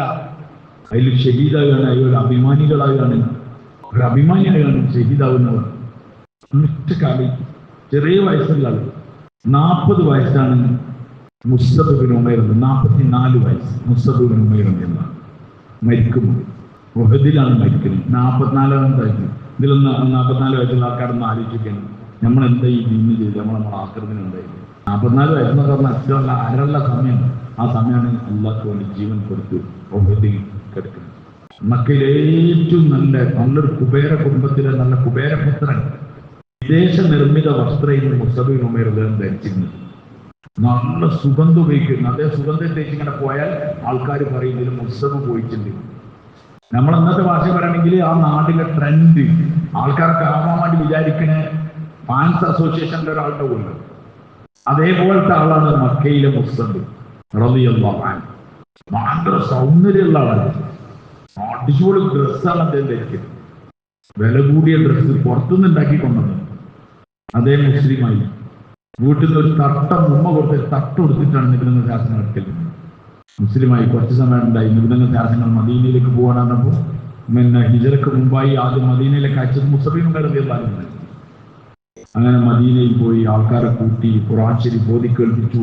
ആൾക്കാർ മുസ്ലിമീങ്ങളായി. മദീനയിൽ വലിയ ആൾക്കൂട്ടുണ്ടായി, മുസ്ലിമീങ്ങളായി. അങ്ങനെ നിബിധങ്ങൾ ശാസനം ഞങ്ങൾ മദീനയിലേക്ക് വരാൻ വേണ്ടി തലാൽ ബദ്റു അലൈന മിൻ തനിയാത്തിൽ വദായി എന്നൊക്കെ പറഞ്ഞ് പാട്ട് പാടാൻ ആളുണ്ടാക്കിയ ആളാണ് ആര്? മുസബീനും കരുതിയില്ല. നിബിധങ്ങളെ സ്വീകരിച്ചിരുത്തി. ഭയങ്കര സന്തോഷമായി. മദീനയിൽ ഇങ്ങനെ ജീവിക്കണം. മദീന വന്നിട്ട് ഭയങ്കര പൈസക്കാരനായ അല്ലെങ്കിൽ ഭയങ്കര സെറ്റപ്പിലാവുന്ന രീതിയില്ല. നിബിധങ്ങൾ ശാസനങ്ങൾ സംസാരിച്ചുകൊണ്ട് മുസബീനും ഇങ്ങനെ പോയപ്പോൾ തങ്ങളെ തൊണ്ടങ്ങനെ ഇടറി. സാബക്കൾ നോക്കുമ്പോൾ നിബിധങ്ങൾ ശാസനങ്ങൾ മുസബ് കുറെ കഷ്ണങ്ങൾ വെച്ച വസ്ത്രം ധരിച്ചപ്പോണ് അതിലൊരു കഷ്ണം തോലിൻ്റെതാണ്. നാട്ടിലെ നല്ല കുപ്പായിട്ട് അടിച്ചുപൊളിയായി നടന്ന ആൾക്കാർ തോലിന്റെ കഷ്ണം. നമ്മൾ നാട്ടിലേക്ക് ഈ തുമ്പക്ക് ഒരു കളറ് വേറൊരു കളറൊക്കെ വെച്ച് അടിച്ചതിന് സാധനം ഒരു റെക്സിന്റെ പീസും കൂടി സൂപ്പറിന്റെ കഷ്ണം കൂടി അടിച്ചാൽ എങ്ങനെ ഉണ്ടാവും? അതേപോലെ ഉണ്ടാവും തോലി. അഹങ്കാരത്തിന്റെയും മാന്യത്തരത്തിന്റെ ഒക്കെ കുപ്പായ അയച്ചു ഒരു സാധാ തുന്നി പിടിച്ച് കുപ്പായ ഇട്ടിട്ട് മദീനയിലൂടെ നടന്നു. അവസാനം നബിതങ്ങൾ സല്ലല്ലാഹു അലൈഹി വസല്ലം തങ്ങൾ ഉഹദിൽ അദ്ദേഹത്തിന്റെ കയ്യിൽ മുസ്ലിമീങ്ങളുടെ പതാക കൊടുത്തു. അവസാനം ധീരമായി പൊരുതി 44-ാമത്തെ വയസ്സിൽ ഉഹദിന്റെ മൈതാനിയിൽ മുസ്അബ് റളിയല്ലാഹു അൻഹു ഷഹീദായി. ശുഹദാക്കളെ നബിതങ്ങൾ ശാസനങ്ങൾ അന്വേഷിക്കുന്നതിന് കൂട്ടത്തിൽ നോക്കുമ്പോൾ എത്രയോ വെട്ടുകളേറ്റ് രക്തം വാർന്നൊലിച്ച് ഉഹദിന്റെ മണ്ണൊക്കെ പുരണ്ടിട്ട് ഒരു വേറെ കോലത്തിലാണ് മുസ്അബ് റളിയല്ലാഹു അൻഹു സഹാബാക്കൾ കണ്ടത്. സൗന്ദര്യമുള്ള നല്ലൊരു മനുഷ്യനായതാണ്. അങ്ങനെ അദ്ദേഹത്തിനെ കവറടക്കാൻ വേണ്ടി ശ്രമിച്ചപ്പം അദ്ദേഹത്തിന്റെ കയ്യിൽ ഒരു വസ്ത്രം ഉണ്ടായിരുന്നു, തുണി. അത് തല മൂടാണെങ്കിൽ കാല് മൂടില്ല, കാല് മൂടിയാൽ തലയും മൂടില്ല. നബിതങ്ങൾ സല്ലല്ലാഹു അലൈഹി വസല്ലം ഞങ്ങളോട് വന്നിട്ട് ചോദിച്ചു എന്താ ചെയ്യേണ്ടത്? അപ്പൊ നബിതങ്ങൾ സാധനങ്ങൾ പറഞ്ഞു, തുണി കൊണ്ട് തല മൂടി കാല് ഇൽഹർ എന്ന് പറഞ്ഞ മദീനയിൽ ആ പുല്ലുണ്ടല്ലോ, ആ പുല്ലുകൊണ്ട് പൊതിയ എന്നൊരു ഖബറിലേക്ക് വെക്കുക. ഇന്ന് ഉംറക്ക് പോകണമെന്നോ ഹജ്ജിന് പോകണമെന്നൊക്കെ ആ ഉഹദിന്റെ താഴ്വരയിൽ പോവാറുണ്ട്. നമ്മൾ ഒറ്റ ആലോചിച്ച് നോക്കണം. ഒരു 44 വയസ്സുള്ള ഒരു ചെറുപ്പക്കാരൻ, ഏറ്റവും നല്ല വസ്ത്രം ധരിച്ചിരുന്ന ഒരു ചെറുപ്പക്കാരൻ ഭൂമിയിൽ നിന്ന് അല്ലാഹുവിലേക്ക് ചെന്ന് ചേരുമ്പം ഒരു തുണി കഫൻ പോലും പൂർണ്ണമായി ഇല്ലാത്ത അവസ്ഥയിൽ പുല്ലിൽ പൊതിഞ്ഞു പോയ ആളാണ് മുസ്അബ് ബിൻ ഉമൈർ. നമുക്ക് ഇനി ആരാ മാതൃക വേണ്ടത്? നിങ്ങളറിയും. നമ്മൾ ദുനിയാവിന്റെ ഭൗതികന്മാരെ കണ്ടിട്ട് അതിന്റെ ഹരങ്ങളിൽ കുടുങ്ങിയിട്ട് അവസാനം നമ്മക്കെല്ലാം മതിയാവാതാവുകയാണ്. ദുനിയാവും മതിയാവില്ല നമുക്ക്. അവിടെ സാർമാരെ ഞങ്ങളോട് പറഞ്ഞുകൊണ്ടിരിക്കുന്ന കാര്യം ഇന്ന് എല്ലാ സെറ്റപ്പുള്ളതാണ്. നിങ്ങൾ സഹാബാക്കളെ പഠിക്കും. സഹാബാക്കളെ പഠിക്കുമ്പോൾ നമുക്ക് കണ്ണീരല്ലാതെ ഓർമ്മ ഉണ്ടാവില്ല. ഓരോട് ഇഷ്ടം കൂടും, ഓരോട് ഇഷ്ടം കൂടും. ഞാനിടയ്ക്ക് ഒഴിവുണ്ടാകുമ്പോൾ ഇങ്ങനെ ആലോചിക്കും, സ്വർഗത്തിലെത്തിയാൽ എൻ്റെ ഏറ്റവും വലിയ ഇഷ്ടം സഹാബാക്കളെ കാണാം. കാരണം ഞാൻ ഓരോങ്ങനെ വായിക്കുമ്പോൾ ഓരെ കാണാനാണ് പൂജ. ഉമർ റളിയല്ലാഹുവിന്റെ കൂടെ പോയി നിൽക്കണം, മുസ്അബ് റളിയല്ലാഹുവിന്റെ കൂടെ പോയി നിൽക്കണം, ജാഫർ റളിയല്ലാഹുവിന്റെ കൂടെ പോയി നിൽക്കണം. എന്നിട്ട് ഓരോട് അന്നത്തെ രംഗം ചോദിക്കണം. നമ്മൾ ദുനിയാവിന്റെ ആരം കണ്ടിട്ട് നമുക്ക് പാല് ദേഹമാണെന്ന് പറഞ്ഞാൽ എപ്പോഴും നമ്മൾ നിൽക്കണേ. നമുക്ക് ഇവരെ അറിയില്ല. ഈ ദീൻ ഈ നാട്ടിൽ പച്ച പിടിച്ച് നിൽക്കാനാണ് ഓരോരോ ഭാര്യമാരെയും മക്കളെയും കുടുംബത്തിനൊക്കെ വിട്ടത്. ഇന്ന് ഈ ദീൻ ഇതേപോലെ നശിപ്പിക്കപ്പെട്ടുകൊണ്ടിരിക്കുകയാണ്. മുസ്ലിമീങ്ങളുടെ വീട്ടിൽ മുർത്തദ്ദായ അള്ളാഹു നിഷേധിക്കുന്ന മക്കൾക്ക് 5 വക്ത് നിസ്കരിക്കണ വാപ്പാര് തിന്നാൻ കൊടുത്ത് പോറ്റിക്കൊണ്ടിരിക്കുന്ന കാലം നമ്മൾ നേരെ കണ്ണുകൊണ്ട് കാണുകയാണ്. ആദ്യം അവിടെ ബ്രസീലിൽ മുർത്തദ്ദായി, മറ്റോടത്ത് മുർത്തദ്ദായി എന്നൊക്കെ കേൾക്കലുണ്ട്. ഇന്ന് നമ്മളൊക്കെ അള്ള കാക്കട്ടെ, അള്ള കാക്കട്ടെ, അള്ള കാക്കട്ടെ, നമ്മളൊക്കെ പെരയിൽ മുർത്തദ്ദുകൾ ഉണ്ടാകുകയാണ്, അള്ളാഹിനെ നിഷേധിക്കുന്നവരുണ്ടാകുകയാണ്. എന്നിട്ട് നമ്മൾക്കിപ്പോ നമ്മളെ ദുനിയാവാണ് വേണ്ടത്. നമുക്കിപ്പോഴും നമ്മളെ ദുനിയാവാണ് വേണ്ടത്. നല്ല ഉഷാറ് ഫുഡ്, നല്ല വണ്ടി, നല്ല സെറ്റപ്പ് നമ്മൾ ആലോചിക്കും. അതുകൊണ്ട് സഹാബാക്കളെ പഠിക്കുമ്പോൾ നമുക്ക് മനസ്സിലാവും ഒരു ദീൻ നിലനിർത്താൻ വേണ്ടി എത്ര ത്യാഗം ചെയ്യുന്നുണ്ട്. അവരുടെ ഭാര്യമാരെ വിട്ടു, മക്കളെ വിട്ടു, എന്നേക്കുമായി വിട്ടു. നമ്മളോടൊരു 40 പോകാൻ പറ്റുമെങ്കിൽ നമ്മളോട് പറ്റില്ല. ഭാര്യയും മക്കളോട് കടമല്ലേ എന്ന് അവരോടുള്ള കടമായി അള്ളാഹുവിനോട് നമ്മൾ സമാധാനം പറയണ്ടേ? അള്ളാഹിന്റെ ദീൻ നഷ്ടപ്പെട്ടേ നമ്മൾ ആരോട് സമാധാനം പറയണ്ടേ? നമ്മൾ ജീവിച്ചിരിക്കും. അബൂബക്കർ റളിയല്ലാഹു അൻഹു പറഞ്ഞില്ലേ, നബിതങ്ങൾ സല്ലല്ലാഹു അലൈഹി വസല്ലം തങ്ങൾ വഫാത്തായി മദീനയിൽ ഒരു കലുഷിതമായ അന്തരീക്ഷം ഉണ്ടായി. ചില ആൾക്കാർ പറഞ്ഞു ഞങ്ങൾ ഇനി സക്കാത്ത് തരൂല എന്നൊക്കെ പറഞ്ഞു. കുറെ ഭാഗത്ത് യമാമന്റെ ഭാഗത്ത് നിന്ന് കള്ളപ്രവാചകം വന്നു. കുറെ അങ്ങോട്ടും ഇങ്ങോട്ടും ആകെ ഒരു പ്രശ്നം. നബിതങ്ങൾ തങ്ങൾ വഫാത്തായിട്ടേയുള്ളൂ. അബൂബക്കർ വീണ്ടെടുത്തു ധൈര്യം. അബൂബക്കർ റളിയല്ലാഹു അൻഹു പറഞ്ഞു, വല്ലാഹി ലൗ ഖാതിലന്ന മൻ ഫറഖ ബൈന സ്വലാത്തി വസ്സകാത്ത്, നിസ്കാരത്തിന്റെയും സക്കാത്തിന്റെ ഇടയിൽ വേർതിരിവ് കാണിക്കുന്നോണ്ട് അല്ലാഹുവിനെ ഞാൻ യുദ്ധം ചെയ്യും. ലൗ മനഉനി ഖാലൻ കാനു യദ്ദൂനഹു ഫീ സമനി റസൂലില്ലാഹ്, അല്ലാഹുവിന്റെ റസൂൽ തങ്ങളുടെ കാലത്ത് അവർ ഒട്ടകത്തിന് കൊടുക്കും, അതിന്റെ കടിഞ്ഞാൻ കൊടുത്തിട്ടുണ്ടെങ്കിൽ അതിനവർ എനിക്ക് തടയാണെങ്കിൽ കടിഞ്ഞാണിന് വേണ്ടി അബൂബക്കർ യുദ്ധം ചെയ്യും. അല്ലാഹുവിന്റെ ദീനിന്റെ ഒരു കോട്ട പറ്റാൻ ഞാൻ സമ്മതിക്കൂല. ഇതൊക്കെ പറഞ്ഞ് സൈന്യങ്ങളൊക്കെ അയച്ചിട്ട് അബൂബക്കർ താൻ ചോദിച്ചൊരു ചോദ്യം, ഇന്നും സ്വർണം കൊണ്ട് എഴുതിയൊക്കെ ചോദ്യമാണ്, ദീൻ കുറവുണ്ടാവുകയും അബൂബക്കർ ജീവിച്ചിരിക്കുകയും ചെയ്യാം എന്നുള്ളത് ഒരിക്കലും ഉണ്ടാവില്ല. അബൂബക്കർ ജീവിച്ചിരിക്കുന്നുണ്ടെങ്കിൽ ദീനിൽ കുറവുണ്ടാവാൻ സമ്മതിക്കൂല. ദീനിൽ കുറവുണ്ടായി എന്നാൽ പിന്നെ അബൂബക്കർ മരിക്കുക എന്നല്ലാണ്ട് വേറെ പരിപാടിയില്ല. ഞാൻ ജീവിച്ചിരിക്കുക ദീനിൽ കുറവുണ്ടാവുകയാണ്. ഈ ചോദ്യം ചോദിക്കേണ്ട ആൾക്കാരാണ് ഞാൻ നിങ്ങളൊക്കെ. പക്ഷെ നമ്മളെ വീട്ടിൽ നിസ്കരിക്കാത്തവരുണ്ട്, നമ്മളെ അയൽവക്കത്തിൽ നിസ്കരിക്കാത്തവരുണ്ട്, നാട്ടിൽ ഇഷ്ടം പോലെ നിസ്കരിക്കാത്തവരുണ്ട്.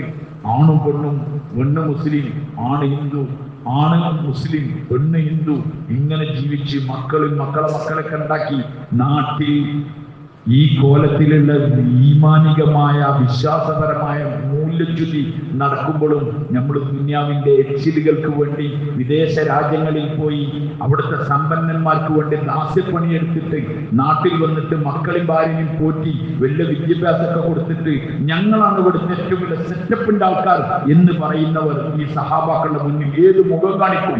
അള്ളാഹുവിന് വേണ്ടി ഒരു രാത്രിയെങ്കിൽ രാത്രി അള്ളാഹുവിന്റെ ഭവനത്തിൽ പോയി കടന്നിറങ്ങിയിട്ടുണ്ടോ? നമ്മൾ ഏതെങ്കിലും ഒരു ഗലിയിൽ ഇറങ്ങിയിട്ട് ഇതാ അള്ളാഹ് അനുസരിക്കണം കേട്ടോ, എനിക്ക് നിങ്ങൾക്ക് മരിച്ചു പോകാനുള്ളതാണ് എന്ന് പറയാൻ ഈ ഇരിക്കുന്ന മനുഷ്യന്മാർ ആരാ കൊടുത്തത്? നാളെ അള്ളാഹിന്റെ മുമ്പിൽ പോയി ഏത് മുഖം കാണിക്കും? ഇവിടെ ഈ ഉള്ള ആൾക്കാരെ പോലെയാണ് ആക്രമം നിങ്ങൾ വിചാരിക്കണ്ടോ? നമ്മൾ എന്തിനാ അവിടെ ജീവിക്കുന്നത്? സുഖിക്കാനാണോ? ഭാര്യ മക്കളെ പോറ്റാനാണോ? അവർക്ക് വലിയ വിദ്യാഭ്യാസം കൊടുക്കാനാണോ? നമ്മൾ അള്ളാന്റെ ദീനിന് വേണ്ടി, അള്ളാഹിനെ തൃപ്തിപ്പെടുത്താൻ വേണ്ടി ജീവിക്കാനുണ്ട്. ഇത് നമ്മളെ ഉള്ളിന്റെ ഉള്ളിലിറങ്ങിയാലേ നമുക്ക് അള്ളാഹ്ക്ക് വേണ്ടിയിട്ട് സമയം ചെലവാക്കാൻ പറ്റുള്ളൂ, അള്ളാഹ്ക്ക് വേണ്ടി സമ്പത്തും ചെലവാക്കാൻ പറ്റുള്ളൂ. അല്ലെങ്കിൽ കയ്യിൽ അല്ലെങ്കിൽ ചെയ്യുന്നവനെ കണ്ടാൽ പൊട്ടാക്കിരാന്നാ നടന്നു. അതുകൊണ്ട് ഞങ്ങളോട് വ്യക്തമായി ഈ റമദാൻ മുബാറക്കിൽ നോറ്റ് അള്ളാഹുവിന്റെ പള്ളിയിൽ ഞങ്ങളോട് പറയണം, എന്തിൽ നിങ്ങളിൽ കടമയാണ് മനുഷ്യരാശി അള്ളാഹുവിന്റെ ദീൻ വിട്ടു പോകുമ്പോൾ ഒരു കൈക്ക് പിടിക്കാനും ഒരു അള്ളാഹുലേക്ക് ചേർക്കാനുള്ള പരിശ്രമം ചെയ്യാം. വേറൊന്നും നമ്മളോട് കഴിയില്ല. ഒരാളെ തിരിച്ചു കൊണ്ടുവരാനോ ഒരാൾക്ക് തീ കയറ്റി കൊടുക്കാനോ നമുക്ക് കഴിയില്ല. പറയാനും അതിന്റെ നന്മയുടെ വഴി കാണിച്ചു കൊടുക്കാനും എനിക്കും കഴിയും. അവരിഷ്ടമുണ്ടെങ്കിൽ അംഗീകരിച്ചോട്ടെ, പക്ഷെ ഞാൻ പണിയെടുത്തിരുന്ന ആളോട് പറയാൻ പറ്റും. അവിടെ സാർമാരെ സിനിമാരെ ഈ ജീവിതം തീരുന്നതിന് മുമ്പ് 40-44 കഴിഞ്ഞു. ഹബ്ബാബ് റളിയല്ലാഹു അൻഹു പറയുന്നത് ഇസ്ലാമിൽ ആരംഭത്തിൽ ഇസ്ലാം സ്വീകരിച്ച് പീഡനങ്ങളുടെ മേൽ പീഡനം സഹിച്ച ആളാണ് ഹബ്ബാബ് റളിയല്ലാഹു അൻഹു. ഹബ്ബാബ് റളിയല്ലാഹു അൻഹു അത്ര പീഡനം സഹിച്ചിട്ടുണ്ട്. അദ്ദേഹം ഒരു ഏതോ യുദ്ധത്തിൽ തടവുള്ളിയായി പിടിക്കപ്പെട്ടു. ചെറിയ കുട്ടിയൻ.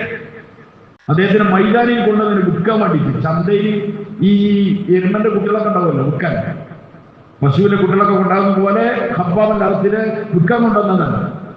ഉമ്മു അൻമാർ എന്ന് പറഞ്ഞ സ്ത്രീ, അവര് ഭയങ്കര ചാലാക്കി പെണ്ണാണ്, ഭയങ്കര ദീർഘദൃഷ്ടിയില്ലേ. ആ സ്ത്രീ ഇങ്ങനെ ചന്തയിൽ ഇങ്ങനെ നോക്കി അവര് അടിമനെ വാങ്ങാൻ പോയതാണ്. അപ്പൊ നോക്കുന്ന കോളേജുള്ള ഒരു കുട്ടി അവിടെ, ഒരു അടിമക്കുട്ടി. നബ്ബനെന്നെ വാങ്ങാൻ കുറച്ചു നേരം നാട്ടിൽ നിന്ന് പോറ്റിയാൽ ഇവനെ നമുക്ക് പറ്റുമെന്ന് പറഞ്ഞിട്ട് അവര് ദീർഘദൃഷ്ടിയോട് കൂടിയിട്ട് ഹബ്ബാബിന് വാങ്ങും. ചെറിയ പൈസ വീട്ടിൽ ചെയ്യും, വാങ്ങിക്കൊണ്ടുവന്ന് വീട്ടിൽ കൊണ്ടുവന്ന് ഭക്ഷണമൊക്കെ എടുത്ത് കുറച്ച് പോറ്റി ഉഷാറായി വലുപ്പമായപ്പോൾ തൊട്ടടുത്തുള്ള ഒരു ഉലയിൽ ഇരുമ്പ് പണിയെടുക്കുന്ന ഒരു കൊല്ലനെടുക്കൽ കൊണ്ടിട്ട് ഹബ്ബാബിനെ ഏൽപ്പിച്ചു. ഹബ്ബാബ് ആ ചെറുപ്പക്കാരനും ഈ പെണ്ണ് പറഞ്ഞ പോലെ നല്ല ബുദ്ധിമാനും സാമർത്ഥ്യമുള്ള കുട്ടികളുണ്ട്. വളരെ കുറഞ്ഞ സമയം കൊണ്ട് കൊല്ലപ്പണി പഠിച്ചു. വാളുണ്ടാക്കാൻ അന്നത്തെ കാര്യമായ കൊല്ലപ്പണി അതാണ്. വാളൊക്കെ ഉണ്ടാക്കി. ഹബ്ബാബിന്റെ വാള് ഫേമസ് ആയി. ഈ മൊബൈലൊക്കെ ഫേമസ് ആണെന്നല്ല, അറബികളിൽ ഭയങ്കര ഇത് കാണിക്കുന്ന സാധനമാണ് എന്ത് വാൾ. അവിടെ നല്ല ഫേമസ് വാൾ ഉണ്ടാക്കിയപ്പോൾ പിന്നെ ആൾക്കാർ വരാൻ തുടങ്ങി. അങ്ങനെ ക്ലൈന്റുകൾക്ക് സാധനം ഉണ്ടാക്കി കൊടുക്കുക, യജമാനത്തി കാശ് ഉണ്ടാക്കുക. അങ്ങനെ നിൽക്കുന്നതിന്റെ ഇടയിലാണ് രണ്ടാൾക്കാർ പതിവിൽ വിപരീതമായി മാന്യന്മാരിൽ മാന്യരായ രണ്ടാൾക്കാർ വാളുണ്ടാക്കാൻ വേണ്ടി വന്നു. അവരുടെ സംസാരം, അവരുടെ എളിമ, അവരുടെ സ്വഭാവ രീതി ഇതൊക്കെ ഖബ്ബാബിനെ ഹടാതെ ആഗ്രഹിച്ചു. ഖബ്ബാബ് ചോദിച്ചു, നിങ്ങൾക്ക് എന്തൊരു വ്യത്യസ്തത എന്നൊക്കെ ചോദിച്ചപ്പോൾ ഒരു ഗ്യാപ്പ് കിട്ടിയപ്പോൾ പറഞ്ഞു, ഞങ്ങൾ ഒരു അല്ലാഹു ഏകനായ അല്ലാഹു വിശ്വസിക്കാൻ, ഞങ്ങൾക്കൊരു നബിയുണ്ട് മുഹമ്മദ് സല്ലല്ലാഹു അലൈഹി വസല്ലം, തങ്ങൾ ഇവിടെ ഉണ്ട്, തങ്ങളാണ് അല്ലാഹുവിന്റെ റസൂൽ എന്നൊക്കെ പറഞ്ഞ് നിബിധങ്ങളുടെ ആശയങ്ങൾ പരിചയപ്പെടുത്തി കൊടുത്തു. അപ്പൊ ഖബ്ബാബിന് ഭയങ്കര ആകർഷണീയത തോന്നിയത്. ഖബ്ബാബ് ചോദിച്ചു, ആ നബിനെ എനിക്ക് കാണാൻ പറ്റുമോ? ഒരാൾ കാണാൻ പറ്റുമോ? ഈ നബിയിലെ പോലെ എന്നൊക്കെ പറഞ്ഞ് അങ്ങനെ നിബിധങ്ങളുടെ സാധനങ്ങളെ പോയി മുണ്ടിച്ചു കൊടുത്തു. അങ്ങനെ നിബിധങ്ങളുടെ സാധനങ്ങൾ കണ്ട മാത്രമേ ഖബ്ബാബ് മുസ്ലിമായി. പക്ഷെ ഉമ്മു അൻമാർ പറഞ്ഞ ആ പെണ്ണിന് അസാധ്യ പേടിയാണ്. ഓളെന്താ കാട്ടെന്നറിയില്ല, അവൻ മറച്ചു വെച്ച് ഇങ്ങനെ കൊണ്ടിരിക്കുന്നു. പക്ഷെ ഇസ്ലാം എത്ര മറച്ചാലും എന്താവില്ല, അത് മറക്കാൻ കഴിയില്ല. അത് വെളിച്ചിട്ട് വന്നു. അവർ ഭയങ്കരമായിട്ട് പീഡിപ്പിച്ചു. അവരെ സഹോദരനെ ഏൽപ്പിച്ചു. ഇരുമ്പ് പഴുത്ത് നിൽക്കുന്ന കമ്പിയൊക്കെ ഖബ്ബാബിന്റെ തലയിൽ വെച്ചു. അത്ര പീഡിപ്പിച്ചു. ഉമർ റളിയല്ലാഹുവിന്റെ ഖിലാഫത്തിൽ രാജ്യങ്ങൾ കീഴടങ്ങി. ബൈത്തുൽ മാലിങ്ങനെ ഇഷ്ടം പോലെ വന്നു. സ്വർണങ്ങളും വെള്ളിയും ഇഷ്ടം പോലെ പൈസ വന്നപ്പോൾ ഉമർ റളിയല്ലാഹുവിന് പേടിയായി. ഉമർ റളിയല്ലാഹു പറഞ്ഞു, ഇതൊരു നല്ല കാര്യമാണെങ്കിൽ എന്റെ മുൻഗാമികളായ ബന്ധുങ്ങൾക്ക് അബൂബക്കർ കൊടുക്കണമായിരുന്നു.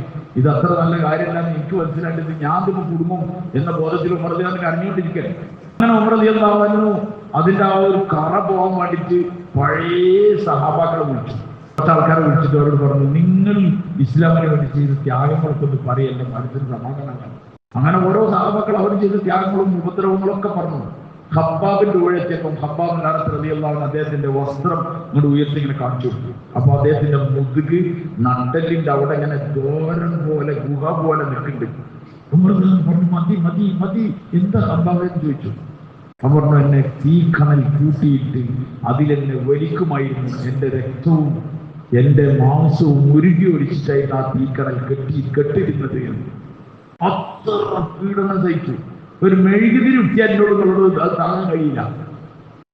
എന്നിട്ട് ഉറച്ചു നിന്ന ഖബ്ബാബ് റളിയല്ലാഹു അൻഹു ഇസ്ലാമിന് വിജയം കിട്ടിയപ്പം ഉഹദിൽ വന്നപ്പം മുസ്അബ് ബിൻ ഉമൈർ റളിയല്ലാഹു അൻഹു ഖബറ് കാണിച്ചിട്ട് പറഞ്ഞത്, ഞങ്ങളെ കൂട്ടത്തിൽ ഭാഗ്യവാൻ ഈ മുസ്അബ് ബിൻ ഉമൈറാണ്. 44-ാമത്തെ വയസ്സ് മരിച്ച മുസ്അബ് ബിൻ ഉമൈറാണ് ഭാഗ്യവാൻ. എന്താ കാരണം അറിയാൻ? ഖബ്ബാബ് റളിയല്ലാഹു അൻഹു പറയുന്നു, ഇസ്ലാമിന്റെ ഒരു സുഖവും അദ്ദേഹം ആസ്വദിച്ചിട്ടില്ല. കഷ്ടപ്പാടെന്ന് പറഞ്ഞ് ഇവിടുത്തെ കഷ്ടപ്പാട് തീരുന്നതിന് മുമ്പ് തന്നെ എന്ത് ചെയ്തു? അള്ളാഹ്ക്ക് വേണ്ടി ജീവൻ കൊടുത്തു പോയി. ഒരു ജീവനും സമ്പത്തൊക്കെ അള്ളാഹ്ക്ക് കൊടുത്തവരാണ് വിജയികളായിട്ട്. ഞാനുങ്ങളൊക്കെ എന്താ കൊടുത്തത്?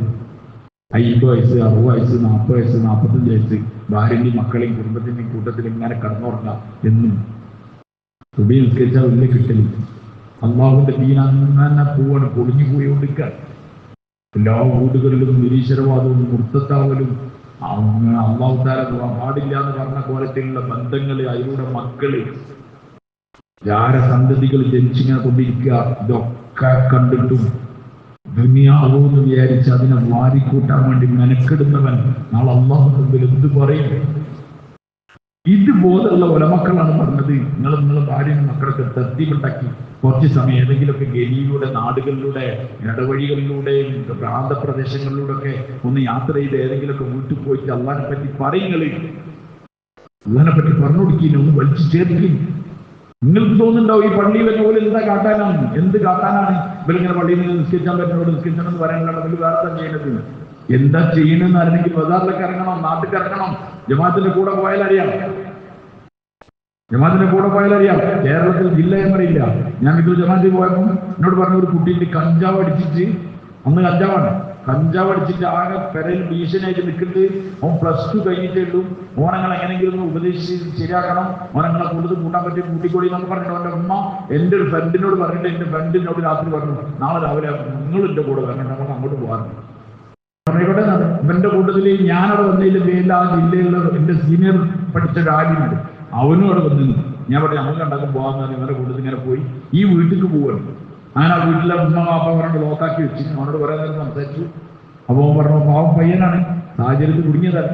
അപ്പോൾ പറഞ്ഞായിക്കോട്ടെ ഞങ്ങൾ കൂടെ വരാന്നൊക്കെ പറഞ്ഞ് ഞാൻ നിൽക്കുക, എന്നുവെച്ചാൽ വേറെ റെഡി ആയിക്കോന്ന് പറഞ്ഞ് ഞാൻ പറഞ്ഞു ഇവിടെ 1-2 വീട് കൂടി കാണാന്ന് പറഞ്ഞപ്പോൾ ഞങ്ങൾ ഇങ്ങനെ നടന്നു പോകുമ്പോൾ കുറേ സ്ത്രീകൾ, ഇങ്ങനെ ഒരു ചെറിയ ഒരു ഇടവഴിയുമായിട്ടുള്ള വണ്ടിയൊന്നും പോകില്ല, നടന്നു പോകാനുള്ള ഒരു വഴിയാണ്. ഇങ്ങനെ ഒരു മലന്റെ ചെരിവാണ്, താഴത്തുണ്ട് മുകളിലും ഉണ്ട്, അതിന് നടുക്കൂടെ ഇങ്ങനെ ഒരു വഴിയാണ്, നടന്നുള്ള വഴിയാണ്. ഞങ്ങൾ അതിലൂടെ ഞാൻ നടന്നു പോകണം. 3 ആൾക്കാർ തൊപ്പിൽ താടിയൊക്കെ വെച്ച 3 ആൾക്കാർ ഇങ്ങനെ പോകുന്നു. മുകളിൽ ഞാൻ നോക്കുമ്പോൾ മുന്നിൽ കുറേ സ്ത്രീകൾ ഇങ്ങനെ നോക്കുന്നു. അപ്പൊ ഞാൻ വിചാരിച്ചു, പഠിച്ചോളെ നമ്മൾ ഈ ജുബ്ബക്കെട്ട് വന്നതിന്റെ പേരിൽ ഇവരിങ്ങനെ വീട്ടിൽ നിന്ന് ഇറങ്ങി നോക്കുകയാണല്ലോ എന്ന് ഞാൻ തലക്കെ താഴ്ത്തി ഇങ്ങനെ പോവാണ്. അങ്ങനെ പോയൊരു വീടിന്റെ മുറ്റത്തെത്തിയപ്പോൾ കണ്ടവർ എന്തിനാ നോക്കണമെന്ന്, ഒരു ചെറുപ്പക്കാരനെ, ഒരു 26 വയസ്സായ ഒരു ചെറുപ്പക്കാരനെ 2 കൈയും കെട്ടിയിട്ടുണ്ട്, കാലും കെട്ടിയിട്ട് മുറ്റത്ത് വെയിലിങ്ങനെ കൊണ്ടുണ്ട്, വിയർത്തിങ്ങനെ ഒലിക്കുന്നുണ്ട്. അവൻ്റെ ഏട്ടന്മാരും അവൻ്റെ എല്ലാവരും ഉണ്ട്. ഇവിടെ നിറച്ചു അപ്പുറത്തും ഇപ്പുറത്തും സ്ത്രീകൾ നോക്കുന്നുണ്ട്. വയസ്സായൊരു ഉമ്മുണ്ട്, ആ വാതിലിൻ്റെ അവിടെ അടുക്കളനാട് നിൽക്കുന്നുണ്ട്. വയസ്സായൊരു വാപ്പുണ്ട്, വാതിലിന് കൈയൊക്കെ ഇങ്ങനെ നിൽക്കുന്നുണ്ട്. ഇവരിങ്ങനെ വന്നിട്ട് ഞങ്ങളവിടെ ചെന്നപ്പോൾ പത്താനൊക്കെ നിന്നു. ഞാൻ ചെന്ന സംഭവമാണ്. അപ്പോൾ ഒരാൾ എന്നോട് പറഞ്ഞു, ഇവന് ഇത് ഇവൻ്റെ ജ്യേഷ്ഠനാണ്, ഇത് ഇവൻ്റെ ജ്യേഷ്ഠനാണ്. ഞാൻ ചെന്നതിൻ്റെ പ്രശ്നം എന്താണ് പറഞ്ഞു. ഇവൻ ഇന്നലെ മിഞ്ഞാന്ന് കള്ളുടിക്കാൻ വേണ്ടിയിട്ട് ഇവൻ്റെ ഏട്ടനെയും ആളെ മരത്തിൻ്റെ പണിയെടുക്കുന്നുണ്ട്, അവിടെ പോയിട്ടുണ്ട്. എന്നിട്ട് അവിടെ പോയി കച്ചറുണ്ടാക്കിയപ്പോൾ ആ സാധു ഒരു 700 രൂപ കൊടുത്തിരുന്നു. ആ 700 രൂപയോട് കള്ളുടിച്ചു 5. പിന്നെ ഇന്ന് ഓൻ അതേ വീടേക്ക് വേണ്ടി ഏട്ടൻ്റെ എടുത്തിട്ട് വന്നു. ആ ഫർണിച്ചർ ഷോപ്പിൽ, ഫർണിച്ചർ പറഞ്ഞാൽ പണി നടക്കുന്ന സ്ഥലമാണ്. ഓൻ അവിടേക്ക് വന്നതിന്. അപ്പോൾ ഓൻ്റെ പൈസ ഇല്ല എന്നൊക്കെ പറഞ്ഞിട്ട് ഓൻ ഭയങ്കര പ്രശ്നം ഉണ്ടാക്കി. അവിടെ ഒരു പട്ടിക എടുത്തിട്ട് ഇവനെ അടിക്കാനൊക്കെ ശ്രമിച്ചപ്പോൾ ഓന് അടി കൊടുത്ത് ഓൻ പിടിച്ചു കൊണ്ടുവന്ന് അങ്ങനെ ഓനെ ഇവിടെ കെട്ടിച്ചതാണ്. ഇവങ്ങനെ വിയർത്ത് ഒലിക്കുന്നത്. ഞങ്ങളെ കണ്ടപ്പോൾ പറയുന്നത്, ഉസ്താദെ ഞാൻ ചെയ്യൂല, നിങ്ങൾ രക്ഷപ്പെടുത്തി എന്നൊക്കെ പറയുന്നു. എന്നെ കട്ടയച്ച് വിടി എന്നൊക്കെ പറഞ്ഞു. ഞാൻ പറഞ്ഞു കട്ടയച്ച് നമ്മൾ കൊടുക്കുന്നു. ഞങ്ങൾ നിന്നു, എന്താ കാട്ടണ്ടേ?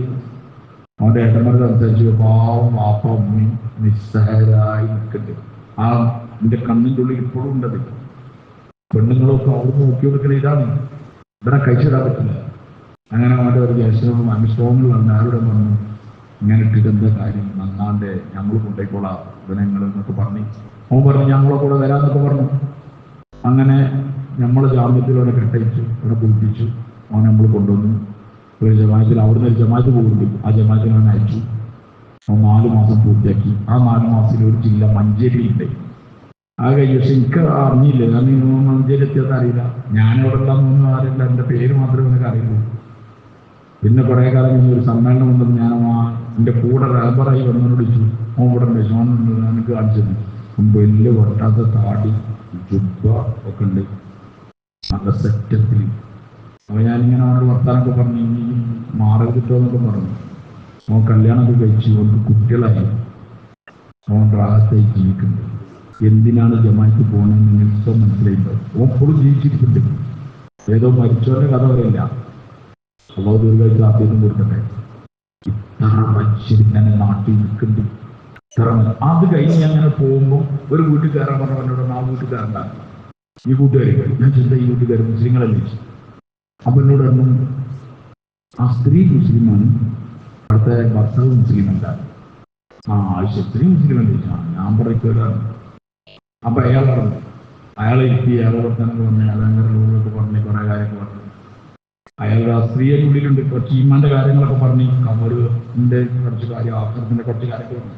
ആ സ്ത്രീ മദ്രസയിലൊക്കെ പഠിച്ചിട്ട് ഒരു സാഹചര്യത്തിൽ പോയതായിരിക്കും. അപ്പൊ ആ സ്ത്രീക്ക് ഭയങ്കര ഇല്ല. അപ്പൊ ആ സ്ത്രീ അവരുടെ ഉള്ളിൽ നിന്ന് പറഞ്ഞിട്ട്, ഞാൻ നിസ്കരിക്കൽ നിസ്സാതെ എന്നൊക്കെ ഇതിലല്ലേ, ഞാൻ നിസ്കരിക്കൽ നിസ്സാതെ, ഞാൻ ഖുർആൻ മുതൽ നിസ്സാതെ എന്നൊക്കെ പറയും. ഉള്ളിൽ നിന്ന് പറയുന്നത്. ഞാൻ പറഞ്ഞു, എന്നാ ഇവരും കൂടി നിങ്ങൾക്ക് നിസ്കരിച്ചാൽ കൂട്ടിയിടേന്ന് ചോദിച്ചു. അപ്പോ ആ സ്ത്രീ പറഞ്ഞു, ആ ഓല കൂട്ടണം, ഓല റെഡിയാണെന്ന് പറഞ്ഞു. അപ്പൊ ഞാൻ അയാൾ വെച്ചു, നിങ്ങൾ റെഡിയാന്ന് ചോദിച്ചു. അതെങ്ങനെ ആലോചിച്ചു, ഞാൻ റെഡിയാണ്. നിങ്ങൾ റെഡിയെന്നല്ലേ ചോദിച്ചു. നിങ്ങൾ രജിസ്റ്റർ ചെയ്ത് വെച്ചു. ആ രജിസ്റ്റർമാരെ പറഞ്ഞു, നിങ്ങൾ വേറാണെന്നില്ല. ഞാൻ പറഞ്ഞു, നിങ്ങൾക്ക് എലിമെന്റിയാണ്. അപ്പൊ അയാൾ വിചാരിച്ച് പേടിച്ചിരിക്കണം. അയാൾ ഇതൊക്കെ കട്ട് ചെയ്യണം, പിന്നെ അവിടെ പോയി നിൽക്കണം. ഇസ്ലാമാണെങ്കിലൊക്കെ ഭയങ്കര സ്വന്തമായിട്ടല്ലേ നമ്മൾ മനസ്സിലാക്കി. ഞാൻ പറയാനൊന്നും ആവശ്യമില്ല, അതൊക്കെ പിന്നൊക്കെ ആലോചിക്കാൻ സാധനം. ഇപ്പം ചെയ്യേണ്ട പണി കെലിമില്ല. കെലിമില്ല. പിന്നെ നിസ്കാരമൊക്കെ ബലി ചോദിച്ചാൽ നിങ്ങൾ തൽക്കാലം പഠിച്ചതിൻ്റെ കഴിഞ്ഞ നമുക്ക് വേറെ പണിയൊക്കെ എടുക്കാൻ. ആയിക്കോട്ടെ, അവിടെ തന്നെ ഞാൻ കുഴിച്ചേരിയായിരുന്നു, അവിടെ തന്നെ കെലിമില്ല. ഒറ്റ മുലാക്കാത്താണ് ജില്ല എന്നോട് പറയാതൊക്കെയാണ് ബോധപൂർവ്വം. എന്നിട്ട് നിങ്ങൾക്ക് കാണണം, എന്ത് പറയും. നമ്മളിവിടെ നിന്ന് സമൂസ ഉണ്ടാക്കുക, ഉള്ളിവട ഉണ്ടാക്കുക, മന്തിയുടെ ഏറ്റവും നല്ലതെന്ന് നോക്കുക. പിന്നെന്താ ഓരോ സാധനങ്ങൾ മലബാറിലേക്ക് ഇങ്ങനെ ഉണ്ടാക്കി കൊണ്ടുവരണം. ഏതൊക്കെ എല്ലാ പരീക്ഷകളും നടക്കുന്ന ജില്ല ഏതാണ്? മലപ്പുറം, കോഴിക്കോട്, കണ്ണൂർ, കാസർഗോഡ്. എല്ലാം വാങ്ങി തിന്നു. എന്തായാലും കുഴപ്പമില്ല. ആസിഡും പഞ്ചസാരയും ചേർത്താൽ അതും തിന്നു. അങ്ങനെ തിന്ന, സുഖിക്കുക, പൈസ ഉണ്ടാക്കുക, അത് മാത്രം നമ്മളെ പണി. ഈ മനുഷ്യരുടെ ഇടയിലൊന്ന് പോയൊക്കെ ഇല്ല. അതുകൊണ്ട് ഞങ്ങളോട് ഹൃദയം തുറന്ന് പറയണം, ഇതാ നാളെ അമ്മന്റെ മുമ്പിലെത്തിയാൽ നിങ്ങൾ ആരും പടത്തും കൊടുക്കും. ഞാൻ പറഞ്ഞുള്ള കാര്യം ഞാൻ സാക്ഷിയാക്കി പഠിച്ചാണ്. തിരക്ക് പിടിച്ച ജീവിതത്തിനിടയിൽ ഫ്രീ ആർക്കും ഉണ്ടാവില്ല. അള്ളാഹുവിന്റെ മാർഗത്തിൽ ഒരു 4 മാസം പോകണം. നാട്ടുകാരെ നന്നാക്കാനല്ല, നമ്മൾ നന്നാണ്. നമുക്ക് നിസ്കാരത്തിൽ ചെട്ടുണ്ടാവാൻ, നിസ്കാരത്തിൽ ചെല്ലിന്റെ പഠിക്കാൻ, മനുഷ്യനോട് എങ്ങനെ പെരുമാറേണ്ടതെന്ന് പഠിക്കാൻ. അതുകൊണ്ട് നിങ്ങൾ പോവും ഇൻഷാ അല്ലാഹ്. മാഷാ അല്ലാഹ്.